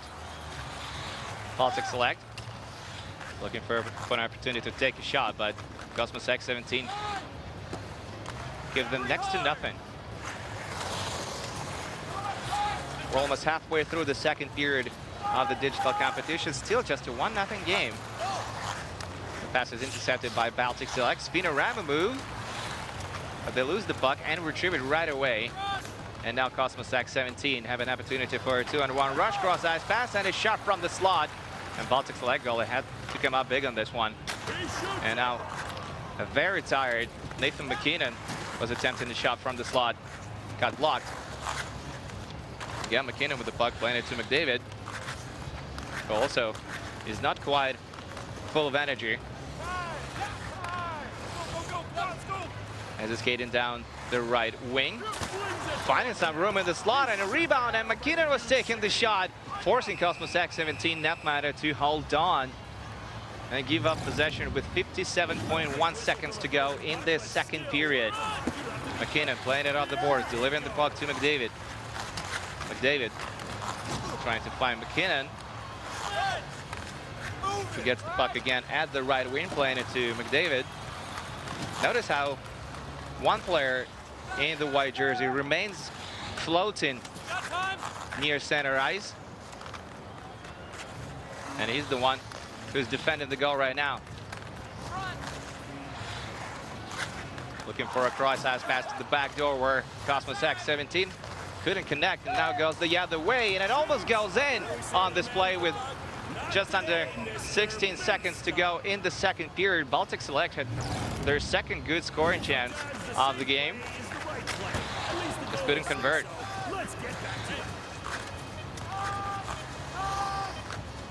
Cosmos X17 will get the last possession of the period. Can they get a scoring chance off of it? They do.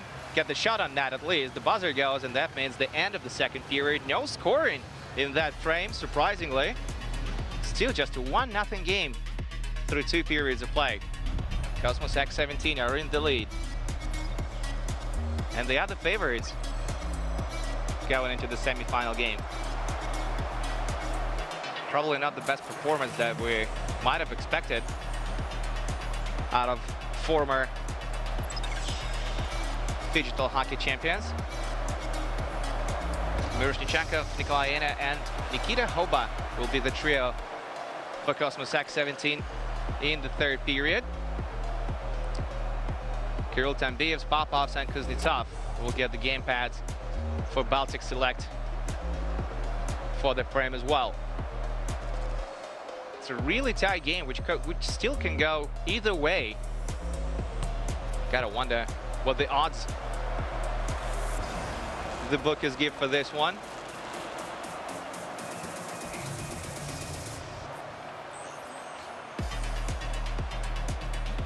Probably more of a defensive-minded game when put in comparison to the first semi-final digital hockey competition. We're underway in the third. Cosmos X17 missing the net wide. Trying to retrieve the puck behind the net, and they do, so they can set up another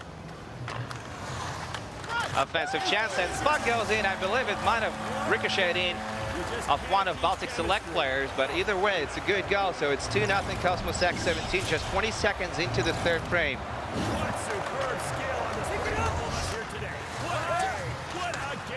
Baltic Select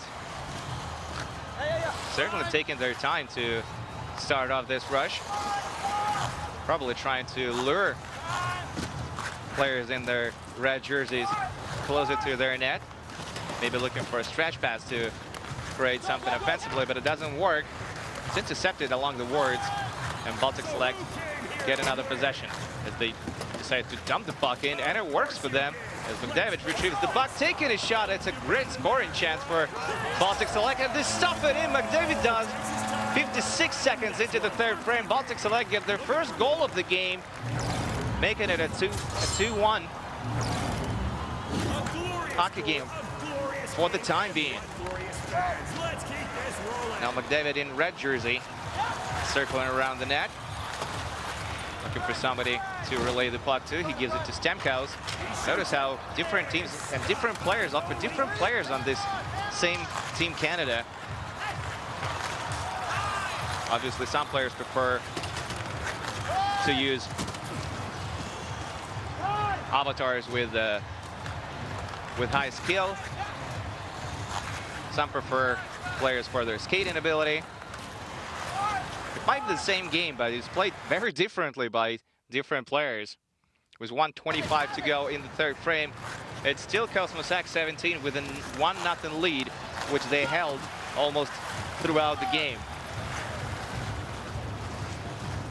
But David trying to create some space for himself in the slot, and his shot was stopped by one of the defensemen in white jerseys. One-timer off the left wing. And another shot off the left wing. And Tristan Jarry will hold on. It was just under a minute to go in the third period of the digital competition. It has been very tight and very close. Another pass to the back door. This one connects, but it was too far, or rather too close to the goal line, so it was really hard to hit the net from that position. Baltic Select seem to work the clock. It might be okay with this 1-goal differential coming out of the digital competition. They're certainly not looking to attack much. About 20 seconds remaining to play in their period.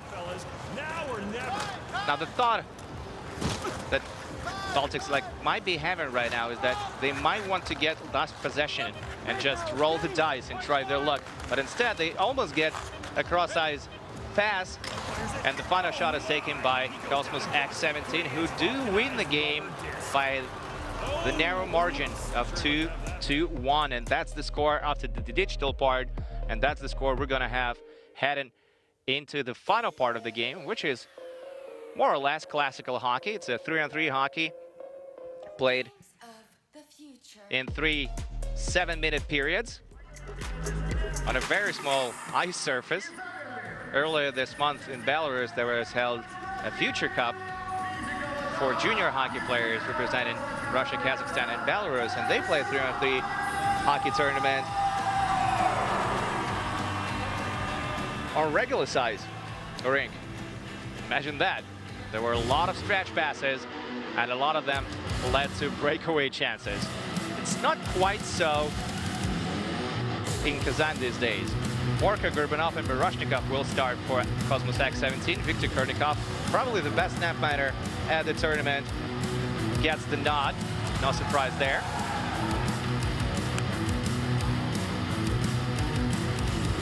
Several former hockey players on this Cosmos X17 team. But there are quite a few on Baltic Select as well. Mushtokovs will be in goal, Kuznetsov, Zantmans, and Kirill Tambiev. Of course, who else will start for Baltic Select? And if you're wondering about Kirill Tambiev, he is the son of Leonid Tambiev, the head coach of Admiral in KHL. To be honest with you, I didn't even know that Kirill Tambiev had retired from professional hockey. He certainly was an active pro hockey player just a while back. And we're all set for the first period of the physical part of the competition. Cosmos X17. Now they're saying they lead 3-1, but I believe the actual score is 2-1. Might be mistaken, we'll figure it out a little later. Either way, Baltic Select are down on the scoreboard. And it's Cosmos X17 who have possession in the offensive end. Skating around the puck, skating around the zone with the puck, taking the shot, and goes wide of the net. It's a little difficult to make out their numbers on the back of the jerseys of the Baltic Select team. It's yellow on white, and the angle isn't so great either. So we'll just have to do with that for now, at least. Gorokov was taking a slap shot, coming in hot into the offensive territory and missing the net badly. Gurbanov behind his own net, playing it to his right for Gorokov, and he's stripped of the puck as they attempted to enter the zone. Now 1-on-3 rush for Baltic Select, and they're able to take a shot away. I believe it was Pavel Goroskov who was taking the backhand shot, and now Alexander Nikolic shooting and hitting the player standing right in front of him. And the puck goes out of play.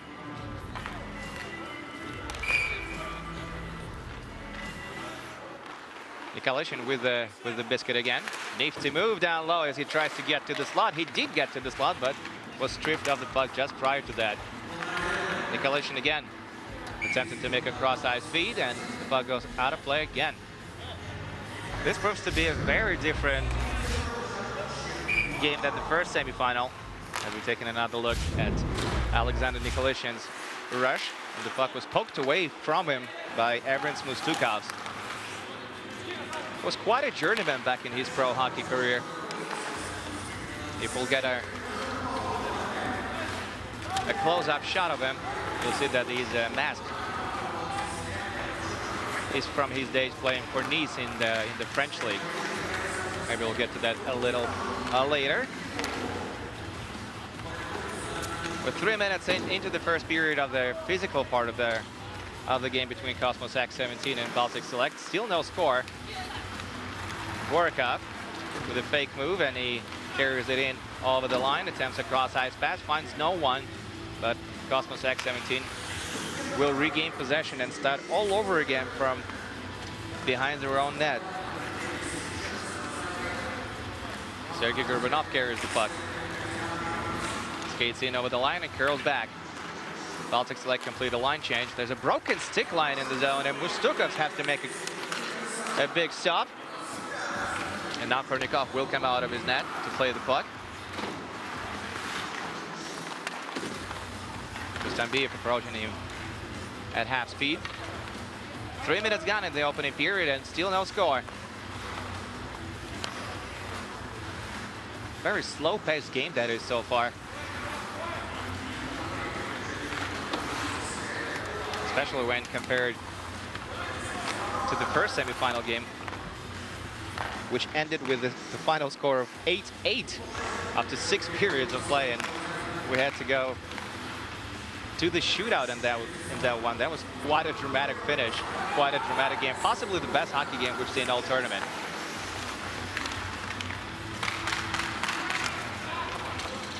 Miroshnikov plays it to the back of his goal. And now Gurbanov taking a shot. It's straight at Ervins Mustukovs. But Gurbanov retrieves the puck, plays it around the rim, and it will come out all the way back to Kornikov, who stops it for Alexander Nikolic. Nikolic skates by the broken stick, plays it to Gurbanov. Gurbanov with a nifty move gets to the slot and shoots and misses the net high and wide. Kornikov stops the puck in what would have been a trapezoid had it been the original size skate ice surface. Nice shot from inside by Nikita Hoba, and he was unable to beat Ervins Mustukovs. An open ice shot, no less. Let's get another look at it. A lot of net to shoot at, but he couldn't get a shot away, the one he wanted at least. Wraparound attempt, and they scored it! Cosmos X17 had the first goal on the physical part of the game, and it's Nikita Hoba, who couldn't score just moments ago. But he does score now, and that all that matters. Leonid Ovechkin is on the bench, and he is happy. The head coach of this Cosmos X17 team and former player of the same team. Nice wraparound goal by Nikita Hoba. One of the best players on Cosmos X17 in both physical and digital parts. He's a one-man army. That guy is. Now, as I was saying earlier, Leonid Ovechkin, the cousin of Alexander Ovechkin, the one who plays for the Washington Capitals, if you have been living under a rock for the past forever. Just letting you know.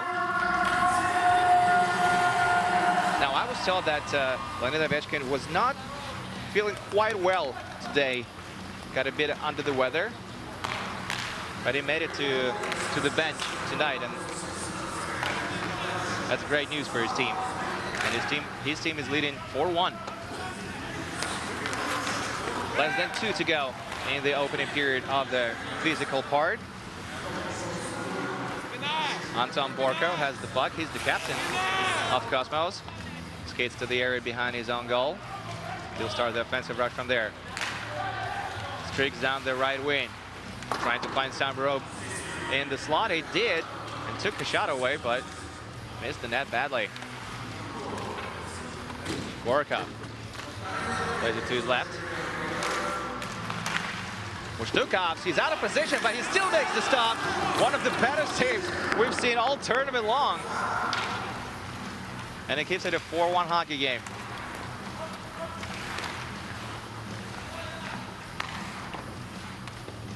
Baltic select in their end zone.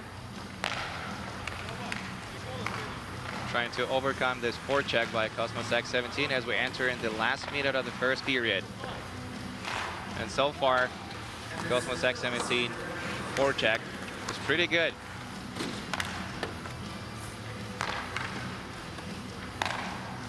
Zandmans skins it to the offensive zone, curls around the circle, trying to find some room.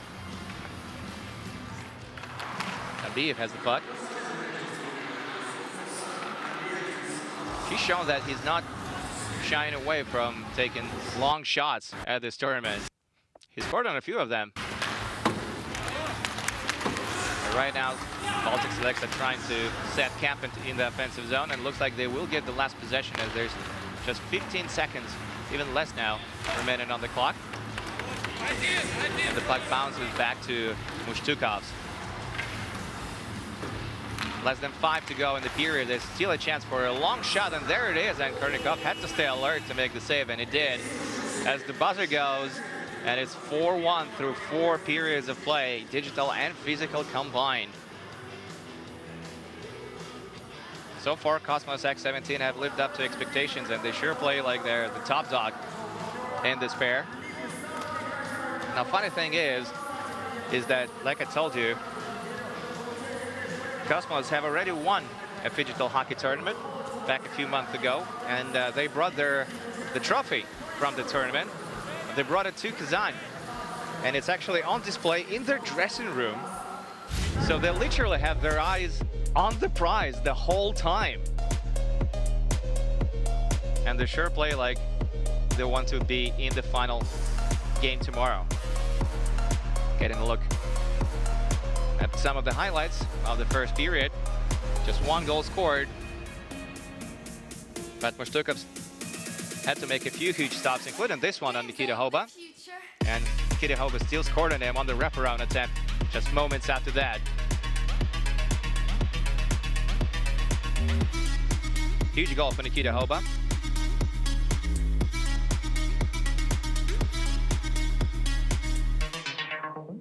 A Moscow native. Didn't turn pro exactly. He played just 1 season in the junior hockey league, after which he decided to hang him up. 3-2 is the score on shots on goal in favor of Cosmos X17. 2-1 on the face-off dot. Not a lot of face-off were taken in the opening period of play. Digital score is 4-1 in favor of Cosmos X17 through 4 periods of play. The game is slowly but surely is sliding away from Baltic Select.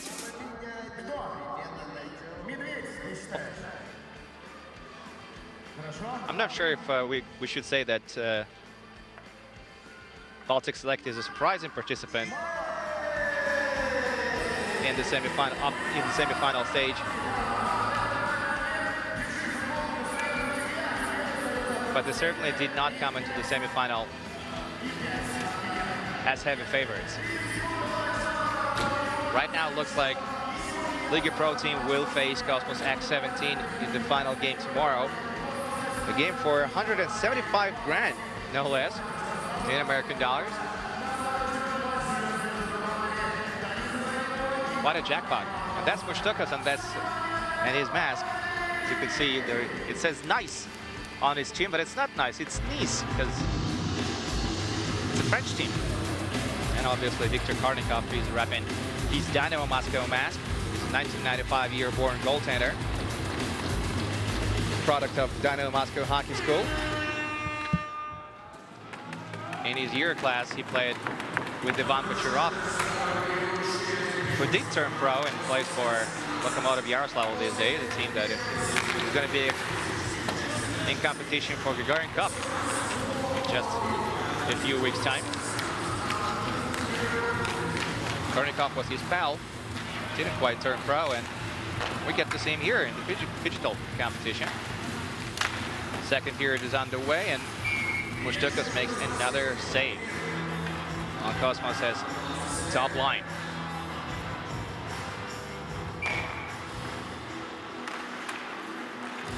Warko, he scored 2 last night. And now it was Gurbanov who got to the slot and almost beat Mushtukas down there. Just couldn't quite complete and execute.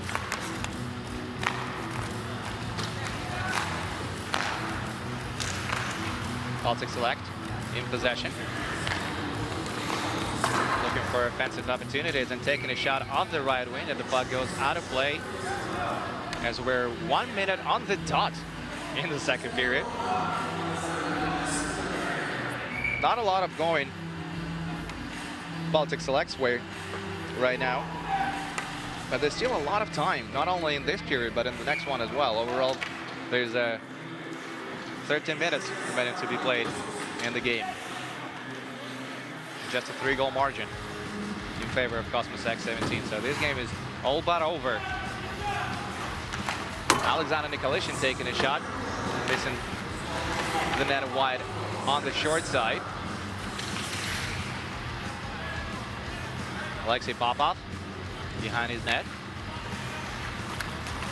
leaving the puck for his teammate who had some speed. Now stretch pass into defensive territory. And it looks like there's going to be an infraction called in the play. Not exactly sure why. The Baltics like are back in possession. And now the stretch pass, and that's probably their most dangerous scoring chance they had all game so far. And now the shot is taken by Cosmos X17, and this one is good. 5-1 is the score now. Cosmos X17 scored their second goal of the physical part of the competition. And it might be Nikita Hova again. Or rather, it's Alexander Nikolitin, the oldest son of Andrei Nikolitin. An Olympic bronze medalist of 2002. The tournament was held in Salt Lake City. One of the better players on this team, and he just showed us why. Hova takes the puck to the area behind his own goal, leaves it for Alexander Nikolitin.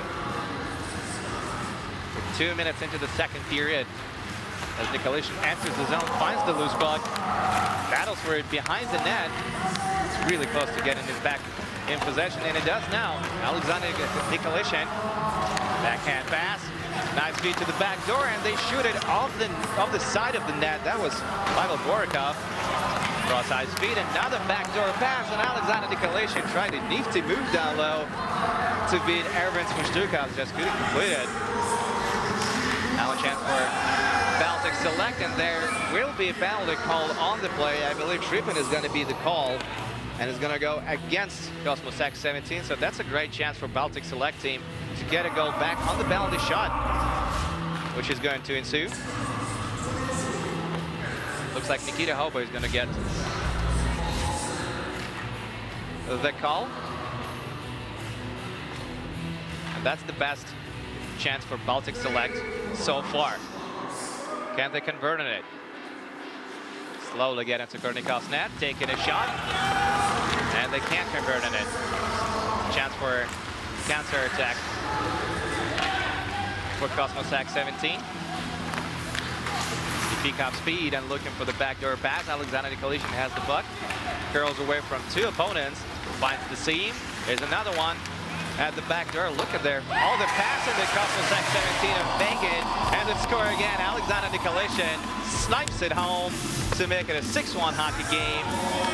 It's just 4 minutes and 3 seconds remaining to play in the second period. We're not even halfway there in the second frame. And Cosmos X17's lead just keeps getting bigger. Now, Pavel Gorkov probably could have finished up that cross-ice pass himself, but he decided to play it to the top to find Alexander Nikolic, and he beats Mushtukovs on the glove side for his second of the game to further extend Cosmos X17's lead. And Baltic Select called timeout. They must feel that the game is slipping away from them, and this might be the key moment of the game if they want to come back in it. Now, Alexander Nikolic has 2 goals and 3 points, which means that he was an active participant on all goals that Cosmos X17 scored in this game. So far, at least. Kirill Tambiev. He gets the nod for the next shift. Alexander Nikolic is in great mood. And why not? His team is up by 5. Borkow wins the draw. Sergei Gurbanov picks up speed behind his own net. Skates to center right, and he's stripped of the puck. Baltic Select trying to set gap in the offensive zone. Bievs, saucer pass, and it needs to move down low, but nothing comes out of it. Gurbanov battles for the puck. Tambiev plays it to center ice, receives another pass. Gets it on net, and Max Karnikov make a save. Long shot, and what a save by Viktor Karnikov. That was going in. Tambiev was providing the screen in the slot. And it was Dmitry Kuznetsov who was taking the shot, wearing number 12 in white, and he's going to start this new offensive rush for his team. He skates into the zone, but both of his teammates are in the defensive end right now. Kuznetsov surrounded by 3 men in dark jerseys, so he had to play it back.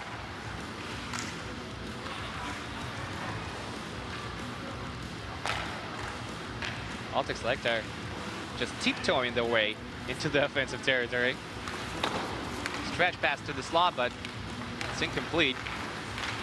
But at the very least, the Baltic side regain possession and creating a 2-on-1 chance. Beating it to the back door, but it doesn't work. Probably the longest offensive zone possession by Baltic Select we've seen all game long.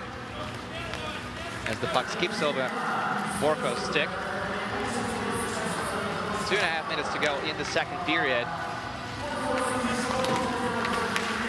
Great pass by Gleb Miroshnikov, Evgeny Kuznetsov style for his cappy for Borko. Just couldn't quite connect on that play.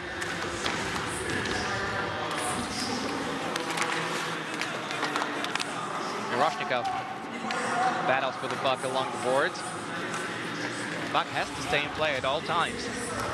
That's Cosmos X17 just dump it out from the defensive zone with under 2 minutes to go in the second period.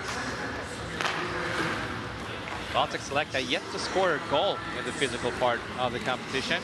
They did score 1 in the digital. Long shot and another bad save by Viktor Karnikov. I told you that he was one of the better goalies in the tournament, and he certainly doesn't make me blush for saying that. He's had a perfect game so far.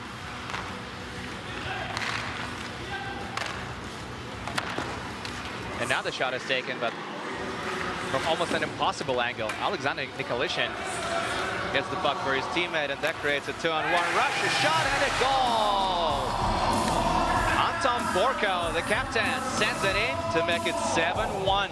And what a play by Alexander Nikolic, who picks up his 4th point of the game to just eliminate 2 players in white jerseys with 1 pass and create a 2-on-1 rush, and Anton Borko opted for the shot, and it was right on the money. Eden Ervins Mushtukovs on the glove side. to extend the lead to 7-1. The way it goes, it's almost over for Baltic Select, and they don't have a timeout anymore. They take a shot and it goes wide of the net. Looks like Kornikov didn't know for a second where the puck landed. Under a minute remaining to play in the second period. Another long shot attempt by Baltic Select. Just as expected, that's their go-to move. How about that move? Kornikov gets to the net, takes the shot himself, and this time Everest Mushtukovs comes out on top and causes the stoppage of play with 43 seconds on the clock. Kornikov tried to send it between the wickets of Mushtukovs. Didn't quite go. And that's going to be a trip called on the play against Gorik. The trip was committed against Kornikov, so Cosmos X17 get another chance to extend their lead, this time off a penalty shot, should they convert on it.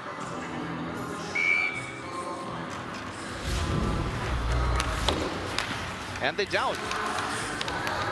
The puck remains in play. Kornikov gets the puck again, taking a shot, misses the net wide and high. The puck goes out of play with 28.6 to go in the second period.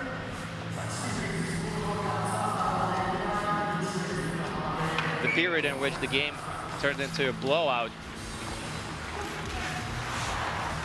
The ice is clearly tilted in this matchup. Another long shot by Baltic Select with 15 to go in the second period. Nowhere near the net. Long shot from the defensive zone. And Kornikov makes one of the easy saves he had to make all night. Baltic Select will get the last possession. That's enough time to take one last long shot, but they curled back into the defensive zone and couldn't get it off on time. And that's the end of the second 7-minute period. Alexander Nikolitin has 4 points in this one, and his team is up by 6. Looks like this one is in the books, unless Baltic Select are gonna score basically a goal a minute in the final frame. If they can do that,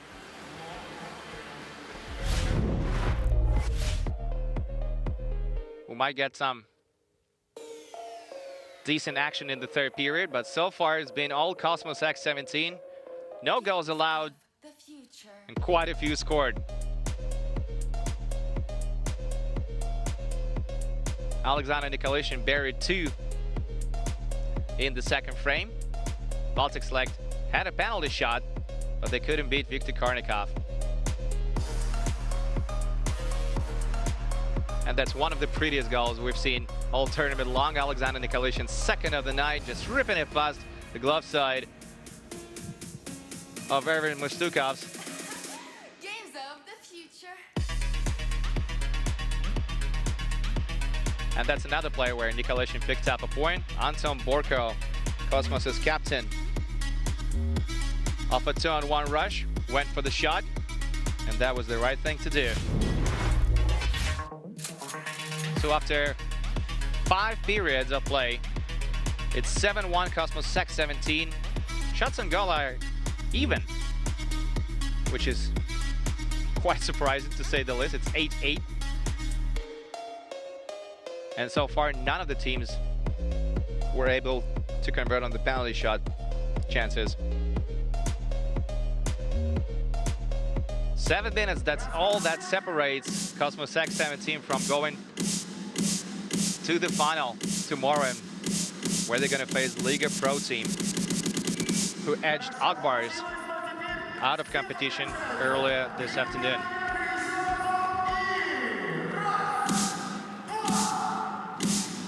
They don't need any more goals. They have enough. They have plenty. The question is, can they defend the lead?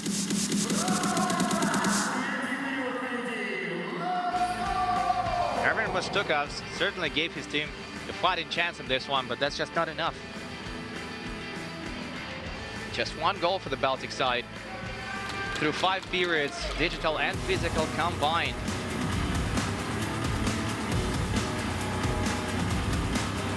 So far, they weren't able to get anything past Viktor Kornikov.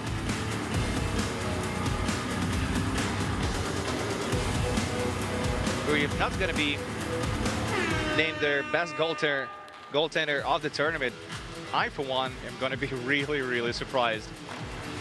It's really tough to score in Cosmos' net minor.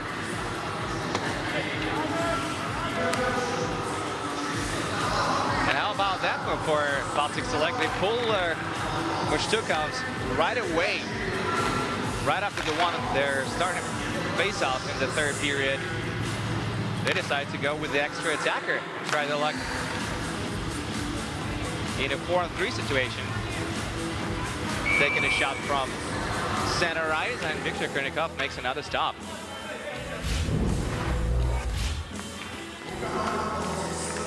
Now, 4-on-3 power play is considered to be a much more dangerous situation for the defensive team in pro hockey when put in comparison with 5-on-4 power play. But this ice surface is much smaller, so I'm not sure how much advantage it gives to Baltic Select. Cosmos X 17 attempt an empty net shot, and it goes wide. Obviously no icings in 3-on-3 hockey, so they can shoot as much as they like. Borko has the puck, and he shoots it on the empty net and scores. This one is in the books, ladies and gentlemen. It's 8-1 Cosmos X 17. And that just takes the last breath out of the Baltic side. If it wasn't clear before, it is now. Cosmos X 17 will play in the final game tomorrow night for a chance to win $175,000. Anton Borko gets his 2nd of the game. He had 2 last night as well.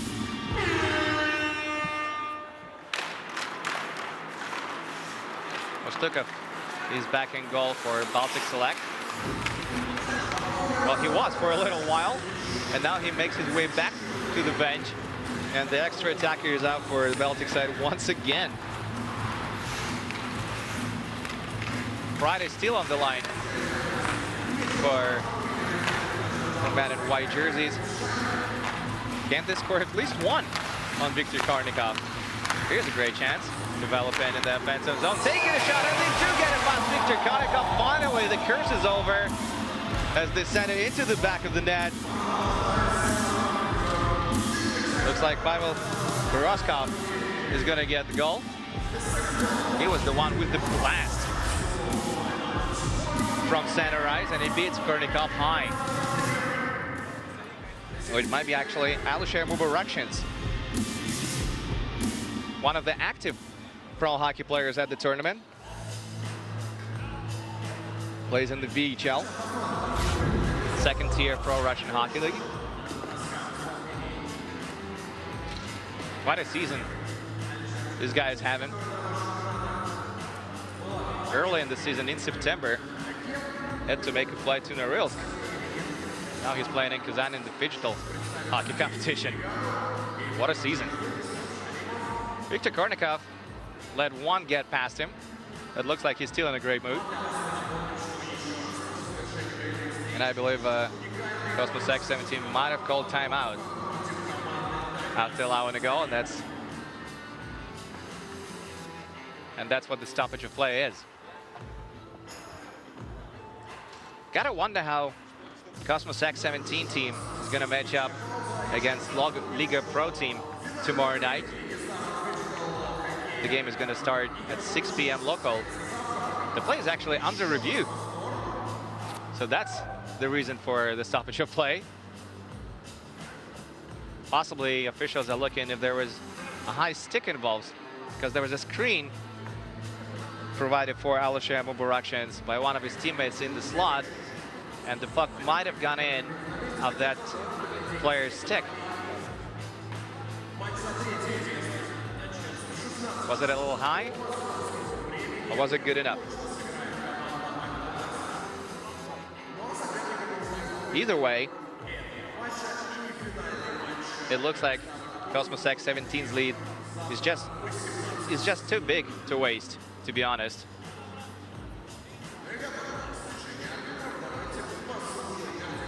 Let's hear it from the officials.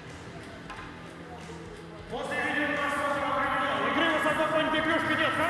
no high stick on the play, it's a good goal.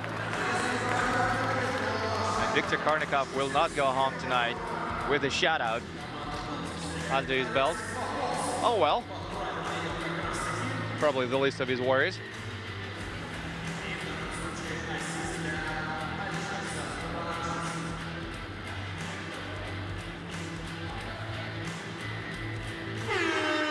We're all good to go. Cosmos playing the face-off. Just over 5 minutes remaining to be played in the third period. Nikita Hoba has the puck. Makes a cross-ice pass, receives a return pass. Tries to get to the net. Gets shoved off the puck. Regains possession. Plays it to Alexander Nikolishin. Nikolishin puts his skating on display. That cuffs up the puck. Now keep in mind that it's pretty warm inside Tatneft Arena. There's going to be a penalty called on the play. It's going to go against Baltic Select, so an extra attacker is on the ice right now for Cosmos, and it's the captain Borko who's the extra attacker. Baltic Select touch up the puck, and that causes stoppage of play, and there's going to be a penalty shot for Cosmos X17.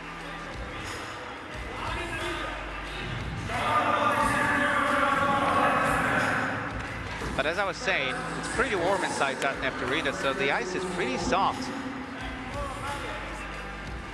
making it difficult for players to try to outskate the opposition with quick and tight turns. Hoba will be taking the shot. He shoots, and he can beat Ervin Mushtukov to make the stop. The puck remains in play, and Mushtukov goes back to the bench. Well, it worked one time.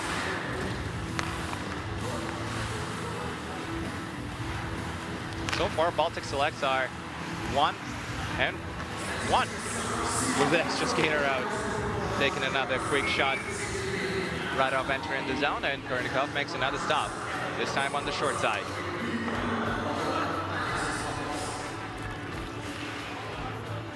It's just over 4 minutes remaining to be played in the third period. And Baltic Selects are down by 6, so they need to score 1.5 goals a minute to come back in this one. They still play with the extra skater out, and now the shot is taken against Karnikov, and he shoves it away to the side. Borkov attempted a long-range empty net shot. His teammate picks up the puck on the rebound on the end boards and buries it. That's Sergei Gurbanov improving the lead to 9-2.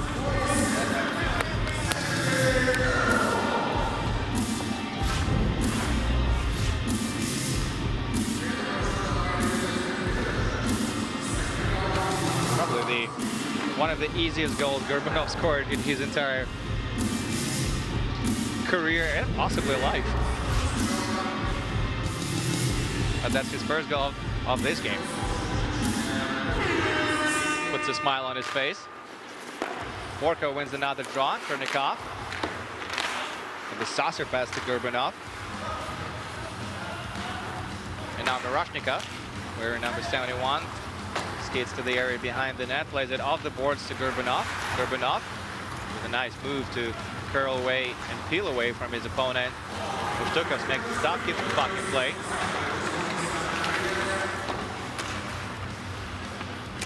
And his teammates are having a hard time getting out of their defensive zone. Gurbanov taking a shot and missing the net wide, hitting the end boards. Karnikov comes out of net to play the puck. Little miscue there. And Baltic Select regain possession. And Mushtukov is back on the bench. The net is empty for Baltic Select again. There's 2:40 to go in the third period. Gurbanov with another long-range shot, and this one goes in. That's 10-2 with 2:35 to go in the third. And Cosmos X17 just keeps stuffing the net, the empty net, vacated by Ervin Smushtukovs.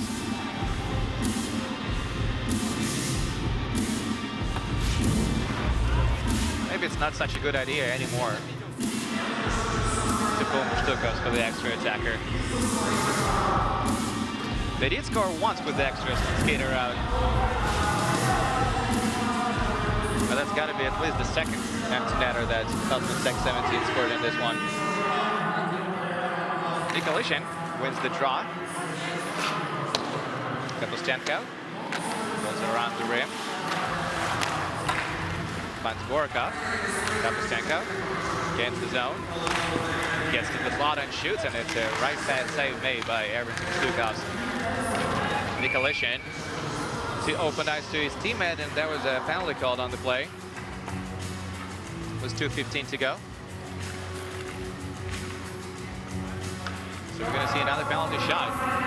Funnily enough, nobody was able to convert another penalty shots, and this one looks like this one is going to go against Cosmos X17, so that's a great chance for Baltic Select team to get another goal back if they can beat Viktor Karnikov.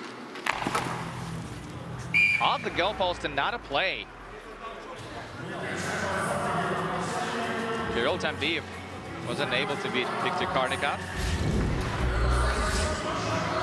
Because the goaltender just gleaming. You can see it through the mask.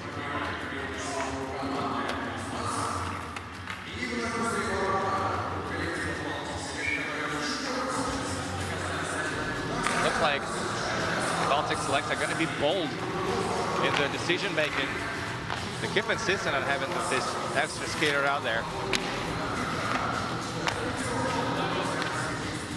Well, you gotta give them credit. At least they tried to save the game right till the very end. Big shot, and now they take one. It looks like Tambiv hit his own guy in front. You're again possession. Puts it behind the goal line, into the corner, along the boards, up to center ice. And now the fake shot, and now Tambiv has the puck. Looking what to do with it, receives a cross-ice pass.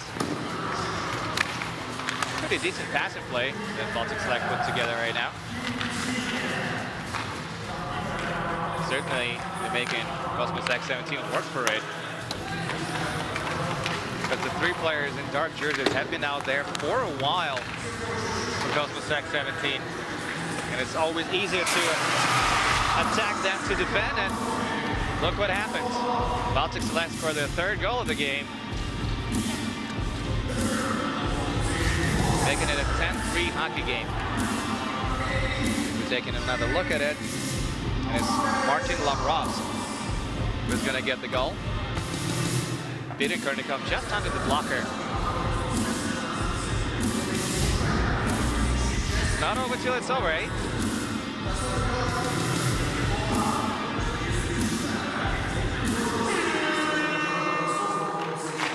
Gorakov almost won the drop, but the puck goes to Baltic Select. Stukov is in goal, at least for now. But possibly just because his team does not have possession right off the bat. Miroshnikov behind the goal line, playing it off the boards to Pavel Gorakov. Gorakov tries to find Nikita Hoban, with 40 seconds remaining on the clock. And the puck goes in. Looks like it was a poke check by Miroshnikov. And after that poke check, puck went straight in, catching Ervin Smushtukovs off guard. Tambiv had the puck, tried to shield it, and that's exactly what happened. Gleb Miroshnikov just poked it past Smushtukovs, who had no chance to react. Baltic Select give up a lazy goal. And Gleb Miroshnikov gets his first of the game. Well, somebody wants to get some attention. Get into the shot. Kapustenko wins the drop of Cosmos X17. There's 30 seconds remains to be played in the third period. Another shot, and this one goes wide and out of play. Just 23 seconds to go.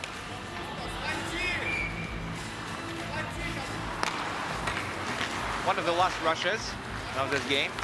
Cosmos X17 give up the puck on the breakout. Baltic Select going for the long shot, missing the net wide, but they will get probably the last goal of the game, because right off the rebound on the M boards, it's Atar Sahakia who puts it into the wide open net. Just the Yanin net in front of him, no one around. Great cross-eye speed through the seam.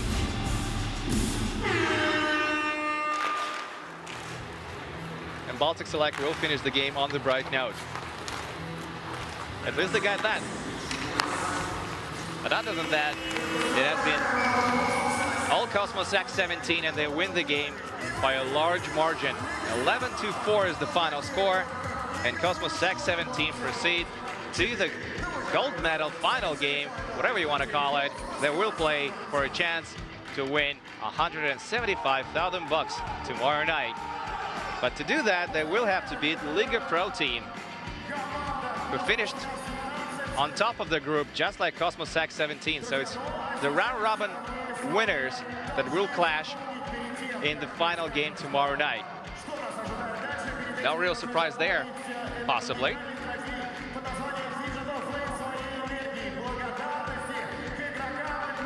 Two best teams will go head-to-head in the final tomorrow. And I'm sure it's going to be a game you don't want to miss. Plenty of exciting action ahead of us tomorrow. But to conclude this game, it's 3-1 in digital and 8-3 in physical for a combined score of 11-4 in phygital hockey for Cosmos X17 against Baltic Select. But to give Baltic Select a proper credit, they tried their best in the third period to get back in the game, and they played most of the 7-minute period. They played with their net empty. That's it for now. We'll see you guys tomorrow at the final game between Cosmos X17 and Liga Pro team. Back to you guys. Yes, thank you, and what a great final in prospect. You can watch it too live here from 6 o'clock tomorrow evening. Alexi, where is your money on this one? Liga Pro against Cosmos. You know, I have to say they both look good, but if you look at the semi-final games, I think Liga Pro did a much more difficult job, because they played against not just the favorites of the entire tournament, they played against the team which has the biggest support locally, and they beat them. I mean, there was an even game which went into the shootouts, but you know, Liga Pro did that. I would say they are the favorites for the final, but Cosmos X17 team, they are a very strong one as well.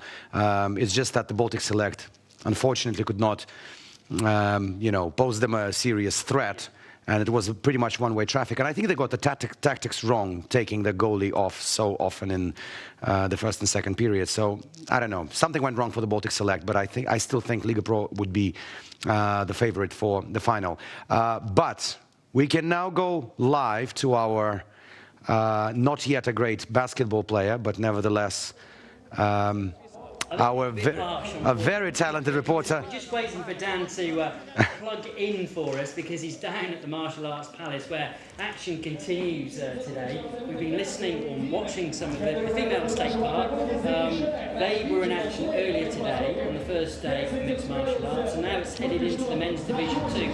So poor old Dan, we can see him on the screen, you can't, but he's having problems not just with basketball but with his headset. So yeah, we are waiting for Dan to switch on. We are anticipating a major fights in the MMA section of the phygital tournaments. We've been talking about this all day. I'm really strongly anticipating this one. Daniel, can you hear us, my friend? Guys, I'm back with you. We're having a few technical issues with these earphones. They're a bit of a nightmare to deal with. But we are back. I'm not alone. I've brought with me Ahmed Faras. He's one of the fighters from the Arabic team. He's come all the way from Egypt to this tournament. We've just finished the penultimate fight of the night, where unfortunately his teammate lost in a very closely fought contest. Ahmed, a disappointment for the team. We saw how disappointed your teammates were. What did you make of that fight? What exactly went wrong and what needs to be done better next time? He was very good. He was winning with points, but in the last minute he gets swept in mount, and his opponent is very good at finish. He gets the finish and win. But I think Hamza, if he is stable in top, he will win 100%. Is it your first time in Russia and in Kazan? What do you make of the city and of the digital games? How have your emotions been? It's my second time in Russia, but it's my first time in Kazan. Kazan is a very great city. I love it very much, and it's a great tournament. I'm very happy to be here. Your team is very highly rated. You've got a lot of experienced professionals there. How far can your team go, and what aspect are you focusing on? More the digital or the physical side of your training? We train a lot on digital. We're playing every day in our break PlayStation. We're doing a lot of Mortal Kombat, and of course, as a fighter, we always prepare it for fights. We're always training as a physical part, but the digital part is new, and it's a new experiment. I'm very happy for doing this. Do you think the two aspects complement each other? The physical helps you with the digital and the other way around. How do you find that combination of the two sports in this event? It's different, but if you arrange your break time with some funny games like this, it will be a great thing to fight, training physical, and to have some break and have a good time on something like Mortal Kombat. And you're due to fight tomorrow. What are you looking to do? To take your opponents to the ground and fight them in a wrestling match, or to keep your distance and play a striking game? What's your style? I'm well rounded. I can strike if he wants to strike. If he wants the ground, okay. I think I can beat him on the ground or in striking. How far do you think your team can go? Can you guys win this? We are doing very well in the digital part, but till now we didn't win any physical part. Tomorrow, inshallah, me and my teammate will win both, inshallah, and change the arrangement of the team. Thanks so much. Best of luck in the next fight. Thank you. Well, you heard there, these fighters are very much in it to win it. The emotions at this MMA contest have been absolutely phenomenal. The audience are loving it. They're really getting behind the fighters, and not only in the physical part. It's amazing to see how much they cheer them on in the digital part as well. You wouldn't think that just by looking at a game, a lot of these audience members could get so many emotions. And I tell you what, these contests have been really closely fought. I'm no MMA expert. I think Alexei would know a bit more than me, but for me it's hard to tell the difference between what we see in the UFC and what we're seeing here today. These are some really experienced, highly trained fighters, and as we heard there from our guests from Egypt, they are in it to win it. Back to the studio in Moscow. Okay, thank you, Dan, and we're just waiting for one more fight to start, and we'll go live to that one too. It is Gore Union, who are a team that have Belarusian, Russian and Brazilian fighters, and they're up against the Arabian Warriors there from North Africa and also the Gulf. But I like what he said there, that fighter, that they actually find the digital part it combines very well with their physical training. It's a way of relaxing, but also to train in the digital. I hadn't really thought of the two complementing each other like that. But have you ever played Mortal Kombat? The old or the new one, doesn't matter. But old. The old one. Very old. Yeah, very old. It celebrated, what, its 25th anniversary recently, I think. It was in the 90s, wasn't it? Yeah, I mean, the initial part of it. And then the movie came out. You know, it's one of those, big fighting games along with Tekken and Street Fighter, which has always been there. And I'm actually quite surprised in a way that the organizers of the digital MMA fights in this tournament, they opted for Mortal Kombat, not the UFC, because you have a UFC game, which is very, very difficult, by the way. If you play it, I mean, you almost want to break your thumbs because it is really hard to control it and really hard to be a pro in it. But Mortal Kombat is a great choice because it's quick, it's fast-paced, it's dynamic, it's got all these fatalities and all these kind of things. So yeah, I think in a way, preparing a fighter mentally is great. But for everyone who played Mortal Kombat, you would know that it's not an easy and it's not a calm game. It involves a lot of emotions. So I don't know, Dan was talking there earlier that, you know, it mentally prepares a fighter for the actual physical fight. But I would doubt that, in fact, because, you know, from my experience playing Mortal Kombat, if you lose, you're not feeling really, you know, concentrated after that. I mean, it must be hard to refocus for the physical combat, even though the actual digital part takes place in the octagon. A big screen comes down into the middle. They get out the paddles, the controllers, they play, and then the screen goes away. They throw away the controllers and they bash each other, basically. That's effectively the format. But there's a lot of atmosphere. I think for the crowd, that's brilliant because they see the challenge on the computer, and it must be fun to watch these two big fighters fighting each other on the computer, and then suddenly they're at it themselves. It's worked really well. You can, looking at all the events so far, I would say that the greatest electricity in terms of crowd atmosphere is coming from there out of all of them. I would agree with that. I've not seen the atmosphere at the Ice Hockey Legends game. I would suspect that they're, you know, considering the amount of stars on the ice skating rink, it would have had a cracking atmosphere. But what I've seen from Dan's report and the noise and and again the clarity of pictures and the sound, it's nothing short of fantastic. Let's look at the explain of what the Phygital MMA is all about before we actually go into one of the fights live. Welcome to the games of the future. A Phygital martial arts battle has two parts. An athlete competes in a martial arts video game before having an MMA-style fight with the same opponent in an octagon. The tournament includes 8 teams, each comprising of 3 men in the 66, 70 and 77 kg weight categories, and a woman in the weight class of up to 56 kg. Pairings are done by draw. Digital stage. Players fight one-on-one until one of them notches up 5 victories. A player is awarded 1 point for winning a round.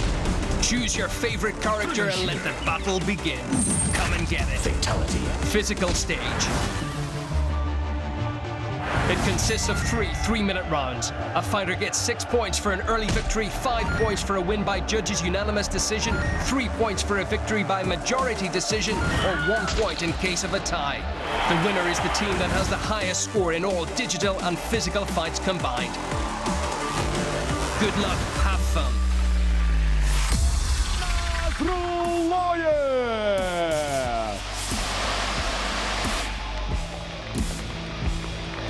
Digital измерение бойца представляет Капа. Here we go again, folks, and this is MMA. Finally, we can watch the fightings, the digital fights, and of course the fights in real.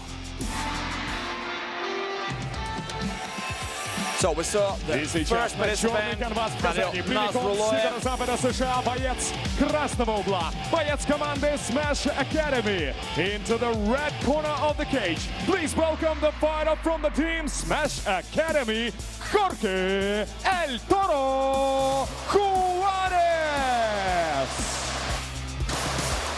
And his opponent representing Smash Academy, Jorge Juarez, nicknamed El Toro, in English in the digital dimension, the fighter represents Noob Cyber.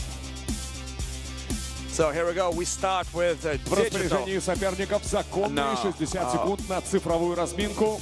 Так называемый We start with a digital fight, firstly, and afterwards we will stick to the physical competition.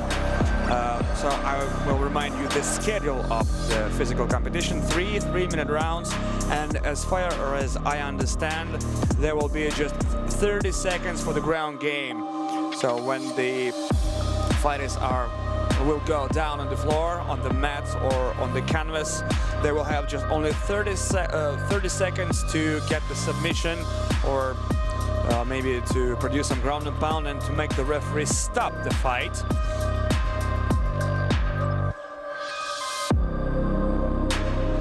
There are 4 weight categories, as you may see.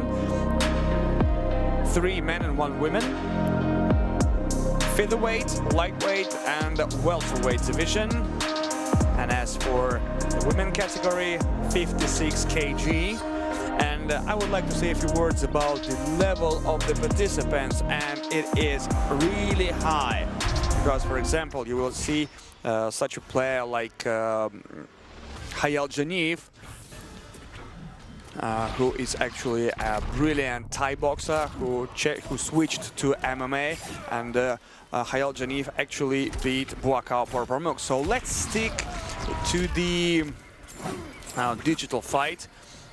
Cabal versus Nubsabot. Of course, practice makes perfect, and we all do know that many sportsmen and fighters and the team sport representatives like football, basketball, maybe volleyball, handball, whatever, they always spend their spare time playing video games, and as far as I know, Mortal Kombat is not really popular, but this game is so dynamic in comparison with UFC, for example, because Alexei mentioned it, that it is really hard to cope, it's really hard to train, and you have to spend many hours of training and playing, and only after this you will reach some kind of a level.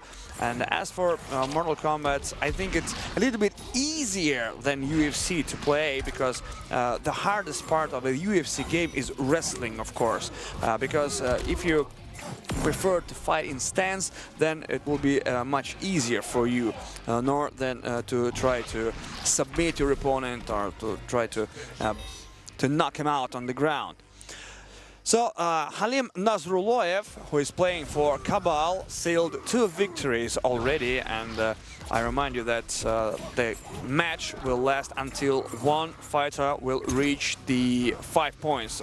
That means that one of the fighters will win 5 rounds. So the maximum rounds, as we can count, is 9.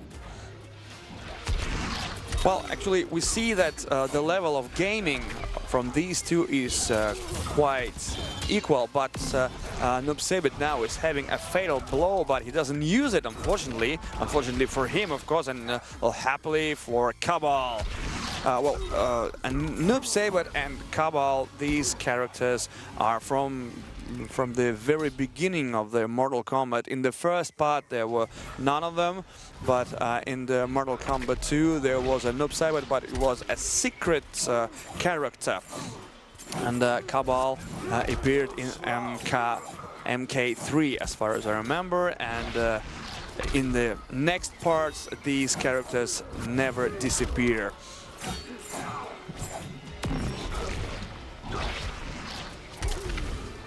And Cabal wins again, and this is 3-4-0 already. And one more to go for Cabal and Halim Nazrullayev, and he will have, well, quite an advantage before the physical competition. Well, the Spaniard, actually, we see is not that good in playing Mortal Kombat, but maybe he will show himself afterwards. Well, if we speak about the Spaniard fighters, well, there is one we can speak about loudly nowadays, of course. This is Ilya Tupuria, but he's actually a Spaniard and a Georgian fighter, but still. And if we speak about the Spaniard martial artists, kickboxers, boxers, and MMA fighters, well, there are many good kickboxers in Spain. Well, maybe it can surprise anyone, but it is. So there are even some world champions in Spain. So this match is over, 5-0 in favor of Halim Nazrullayev, and they are about to start fighting right now. Halim Nazrullayev represents RCC team, as far as I understood. This team is from Russia, from Yekaterinburg, and there is even a big MMA promotion exists in Russia named RCC, Real Cage Fighting, and I would like to mention that this promotion is one of the biggest in Russia. The biggest one, of course, is ACA. Edgar Sarian is in Halil Nazrullayev's corner. By the way, he works as a referee at RCC tournaments, and we see Sergey Grom is one of the best Russian ring announcers. He has his own style.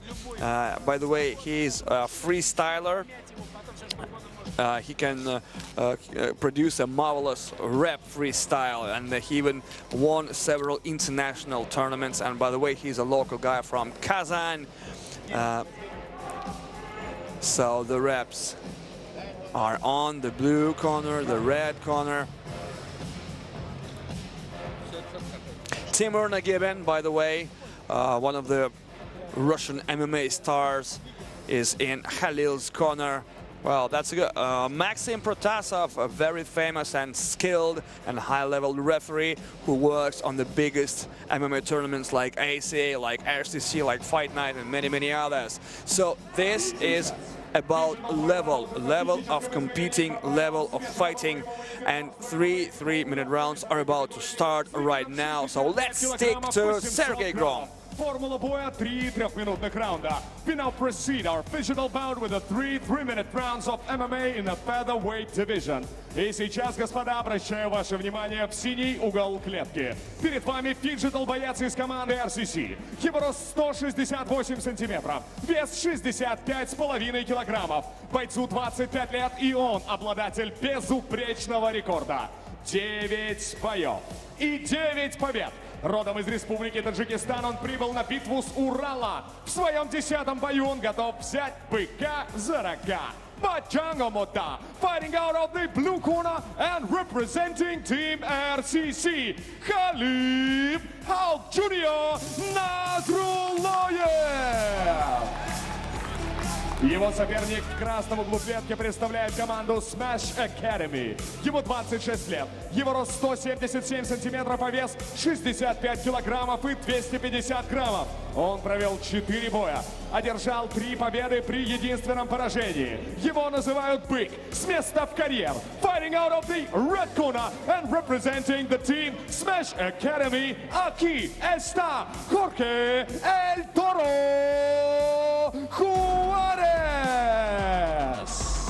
So here we go. Maxim Protasov with final instructions, the traditional meeting at the center of the court of the octagon, and we're about to start the physical competition. The first round, here is the statistics, and we see a height advantage for Jorge Juarez.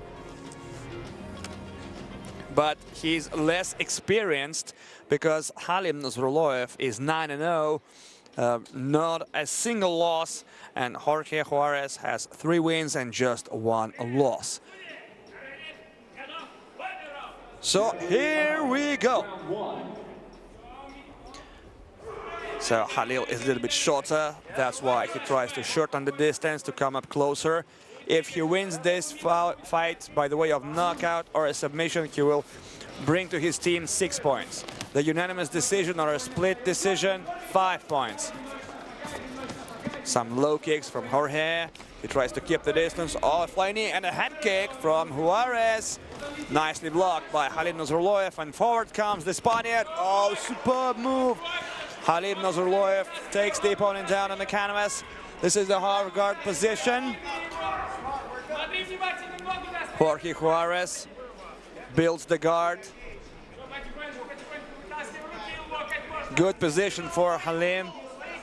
He pushes his opponent head to the fence. Good body shots from Halim.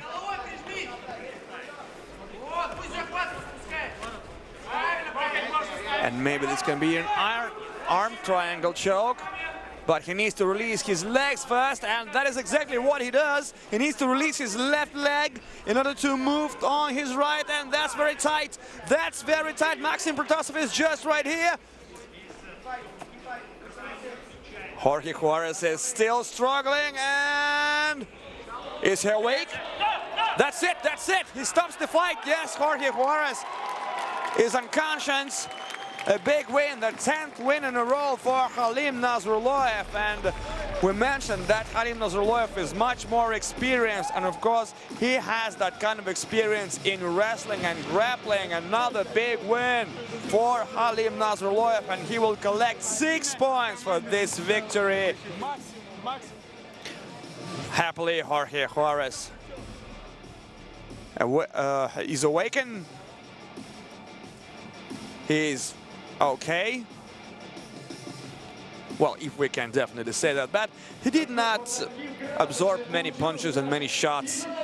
He just got caught and he lost due to a submission, so I think that was the best way for him to lose. He was not knocked out and he did not receive any damage at all. So Halim Nazrulloyev showed himself as a skilled grappler. And so here comes the announcement from Sergei Grom. Grom in Russian means the thunder, so he is Sergei the Thunder.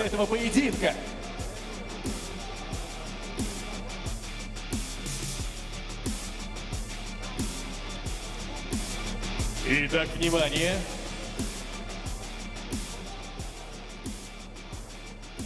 Ровно на середине первого раунда, на первой минуте 30-й секунде, удушающим приемом физический этап завершился в пользу бойца синего угла. Таким образом, 6 баллов за счет фиджитал-поединка заработал боец команды RCC. The winner of physical bout is the fighter out of the blue corner, Halim Jr. Nazrulloyev. Halim Nazrulloyev is the winner due to a submission. Big congrats to him.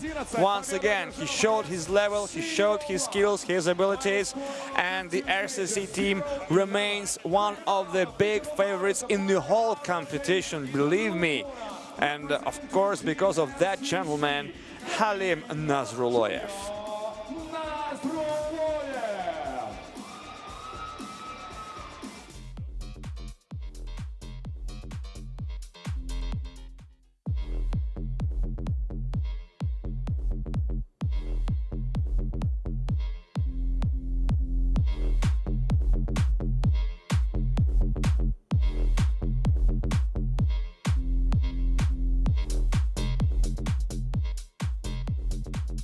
Okay, live digital fighting there from Kazan. An absolute trouncing for Smash Academy. RCC, the Russian team, absolutely winning hands down in the digital and the physical there.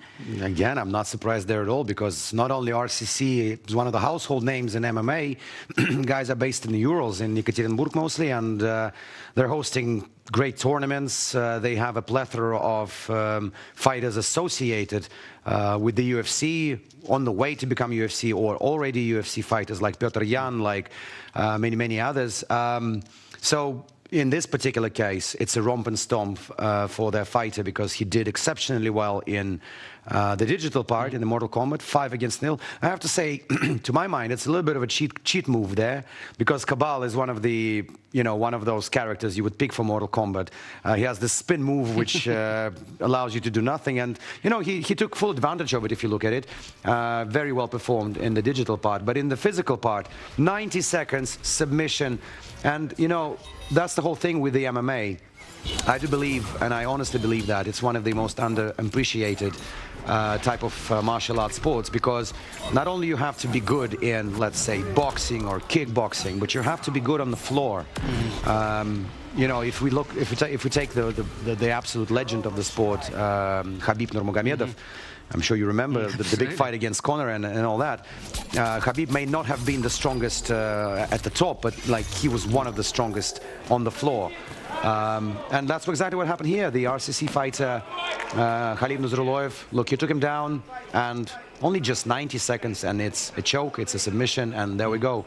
Jorge Juarez is out 90 seconds in. So a very easy fight for the RCC fighter. Yeah, do you think it affected Juarez losing so heavily in the digital on Mortal Kombat? I don't think so. The rules of the game are that if you lose even all 5 rounds in the digital part, if you take out your opponent early on the floor, in the physical part of it, you get 6 points, meaning that everything you lost in the digital just goes away. The maximum you can get in the digital is 5 points, effectively, exactly. with 5 wins. So yeah, it can all turn on its head like that. But I've really enjoyed it. That's been my first taste of watching MMA. I just want to add one thing. In the case of Mortal Kombat, in this particular scenario, they would say flawless victory. That's exactly what happened. But no fatality. You mentioned it at the end. That's thankfully no fatality. Come on, but it's a flawless victory, 11-0 for the RCC fighter, which again I'm not surprised about at all. No. Okay, well, I think we can go live back to Kazan shortly. We're waiting for Dan Hawkins, who's been watching the action for us, to plug in. He's had some problems today plugging in. But just coming back to the spectacle, it's a very smooth run, isn't it, this whole event for Phygital, because there's no delay. It's very quick. They come on, don't they? They get introduced. Down comes the screen. They're on the console straight away. And as soon as that's finished, it's literally, what, 1 or 2 minutes? Refocusing, and then away you go again. I mean, I'm certainly not disparaging the other events, but in terms of the pace at which it all happens, I think it is one of the quickest, isn't it? Well, it's supposed to be the quickest because the rounds in Mortal Kombat, I don't think they would last more than 5 minutes in overall, because it's usually done within a minute. Just look at the physics of the game, the whole concept of it. When we're talking about the physical part of the MMA, 3 rounds by 3 minutes, that's 9 minutes in total. So you would expect the whole MMA fight to be within 20-25 minutes, unlike, for instance, the Phygital hockey. We've seen 2 games today which lasted an hour plus. So yeah, it is one of the fast-paced and dynamic parts of the Phygital competition. And, you know, even judging by the crowd, by the attendance at the MMA fighting, I think it's one of the most beloved, I would say, by the crowd, and one of the most crowd gathering one. Yeah, it is. It's a fan favourite without question. You also talked to me earlier. You said you were a bit surprised that they chose Mortal Kombat as the video game and not others. No, I mean, I would expect the UFC game to be part of it, but I understand the logic behind it, because Mortal Kombat is a fast-paced game, and you have only like 1 minute for a round, and it's easier sort of to play it than the UFC. UFC is a really difficult game. But, you know, the fact that I like probably the most about it is that it's not only male fighting, but female fighting as well. And again, this is one of the things that a lot tend to underappreciate. You know, people are talking about the big ones for the male sport, like Khabib, like Conor McGregor, like many others, John Bones, whatever. But in the female MMA sport, there are also lots of legends and lots of superstars, like Ronda Rousey, and there's even one Russian-speaking star, Valentina Shevchenko, who I met personally a couple of times, and I think she's an absolutely majestic human being. Not only a fighter, but a great human being as well, a multiple champion of the UFC. And the fact that the ladies are fighting in the digital part and the physical part of the Games of the Future, it's also quite heartwarming. Yeah, we're just watching some highlights there earlier. We saw, I think, the MMA fighters get their first victory over Kuznia, another Russian-based team, well, 2 Russian teams there. But I was saying I've really enjoyed watching the first taste of it. I wasn't quite sure what to expect, but I've enjoyed the pace of it all and the razzmatazz, and I can see this being a big hit, definitely. Yeah, for sure. But obviously there's plenty of going on at the Phygital Games, apart from the MMA, the ice hockey and the basketball. And we have a correspondent in Kazan. His name is Mikhail. He made his way to the laser tag site, and I believe we can now have a look at his report. Can we? Let's roll. Obviously not. No. OK, well, look, I just want to add one more thing about the Phygital fighting, and that's the format, because it's a team event, isn't it? So people might be a bit confused about how all this works. But basically, there are 4 fighters on each team, and they are all different weight categories, but they fight their opposite numbers in other teams, and they get points to their own team. And at the end of tomorrow, it's the team with the most points who's at the top of the leaderboard that will be crowned champion. So I think that's the format. Have I got it right? I think so too. Is it tomorrow, though? Tomorrow. It finishes tomorrow. Ah, such a shame. I would want it to still to last a couple of more days. Yeah, well, maybe this is a sport that will grow, but there's 4 weight divisions. So the lightest, the female division, then it goes through to the male divisions up to just about 77 kilograms, I think. So maybe you get heavier fighters in later which you need to observe down to 100 grams, you know? Yeah. You have to be in the weight, as in the major MMA sport, the UFC, whatever. It's one of the biggest problems for the MMA fighters to meet the weight. They would have to sleep in a freezer for a night just to drop the weight and meet the requirements. Do not be less weight and more weight. You have to be precisely what is required by the weight category. But I'm being told that now we can have a look at the report about laser tag. So let's change the pace a little bit and look at that report. Okay, laser tag. Let's have a look. This being the physical part of many of the battle arena games and the personal shooter games.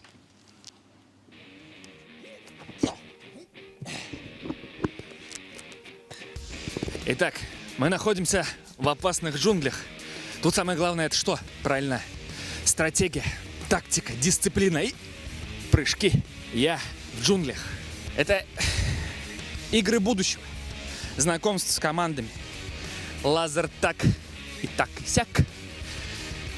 Будут играть команды, будем с ними знакомиться и искать рок-носорога. Кто, как, зачем, почему, когда, кто его украл в конце концов. Узнаем. А я пошел.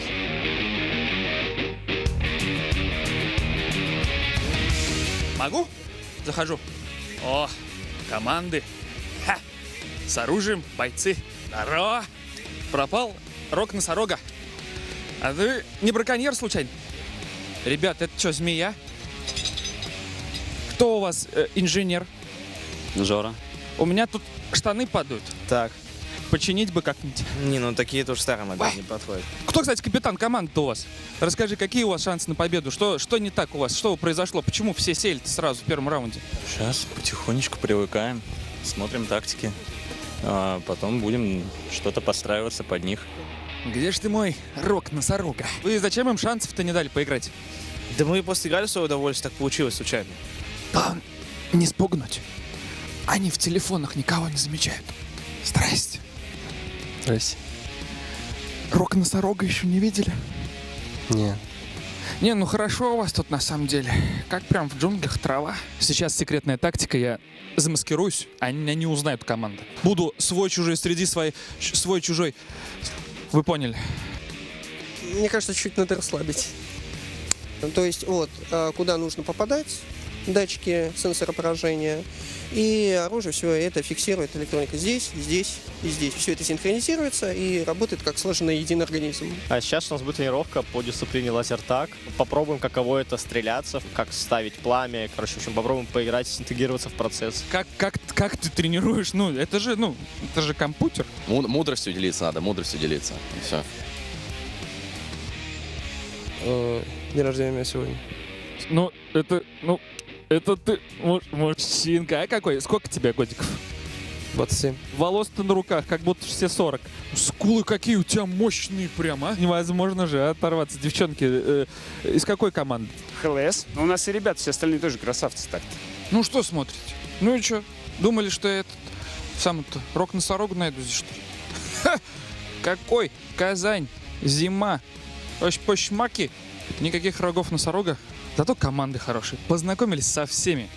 Узнали их тактику, узнали, кто у них командир, кто у них медик, кто у них капитан, кто у них самый шустрый, как говорится. Ладно, увидимся на поле. Или в джунглях. Вообще в поле мне делать нечего, я же исследователь.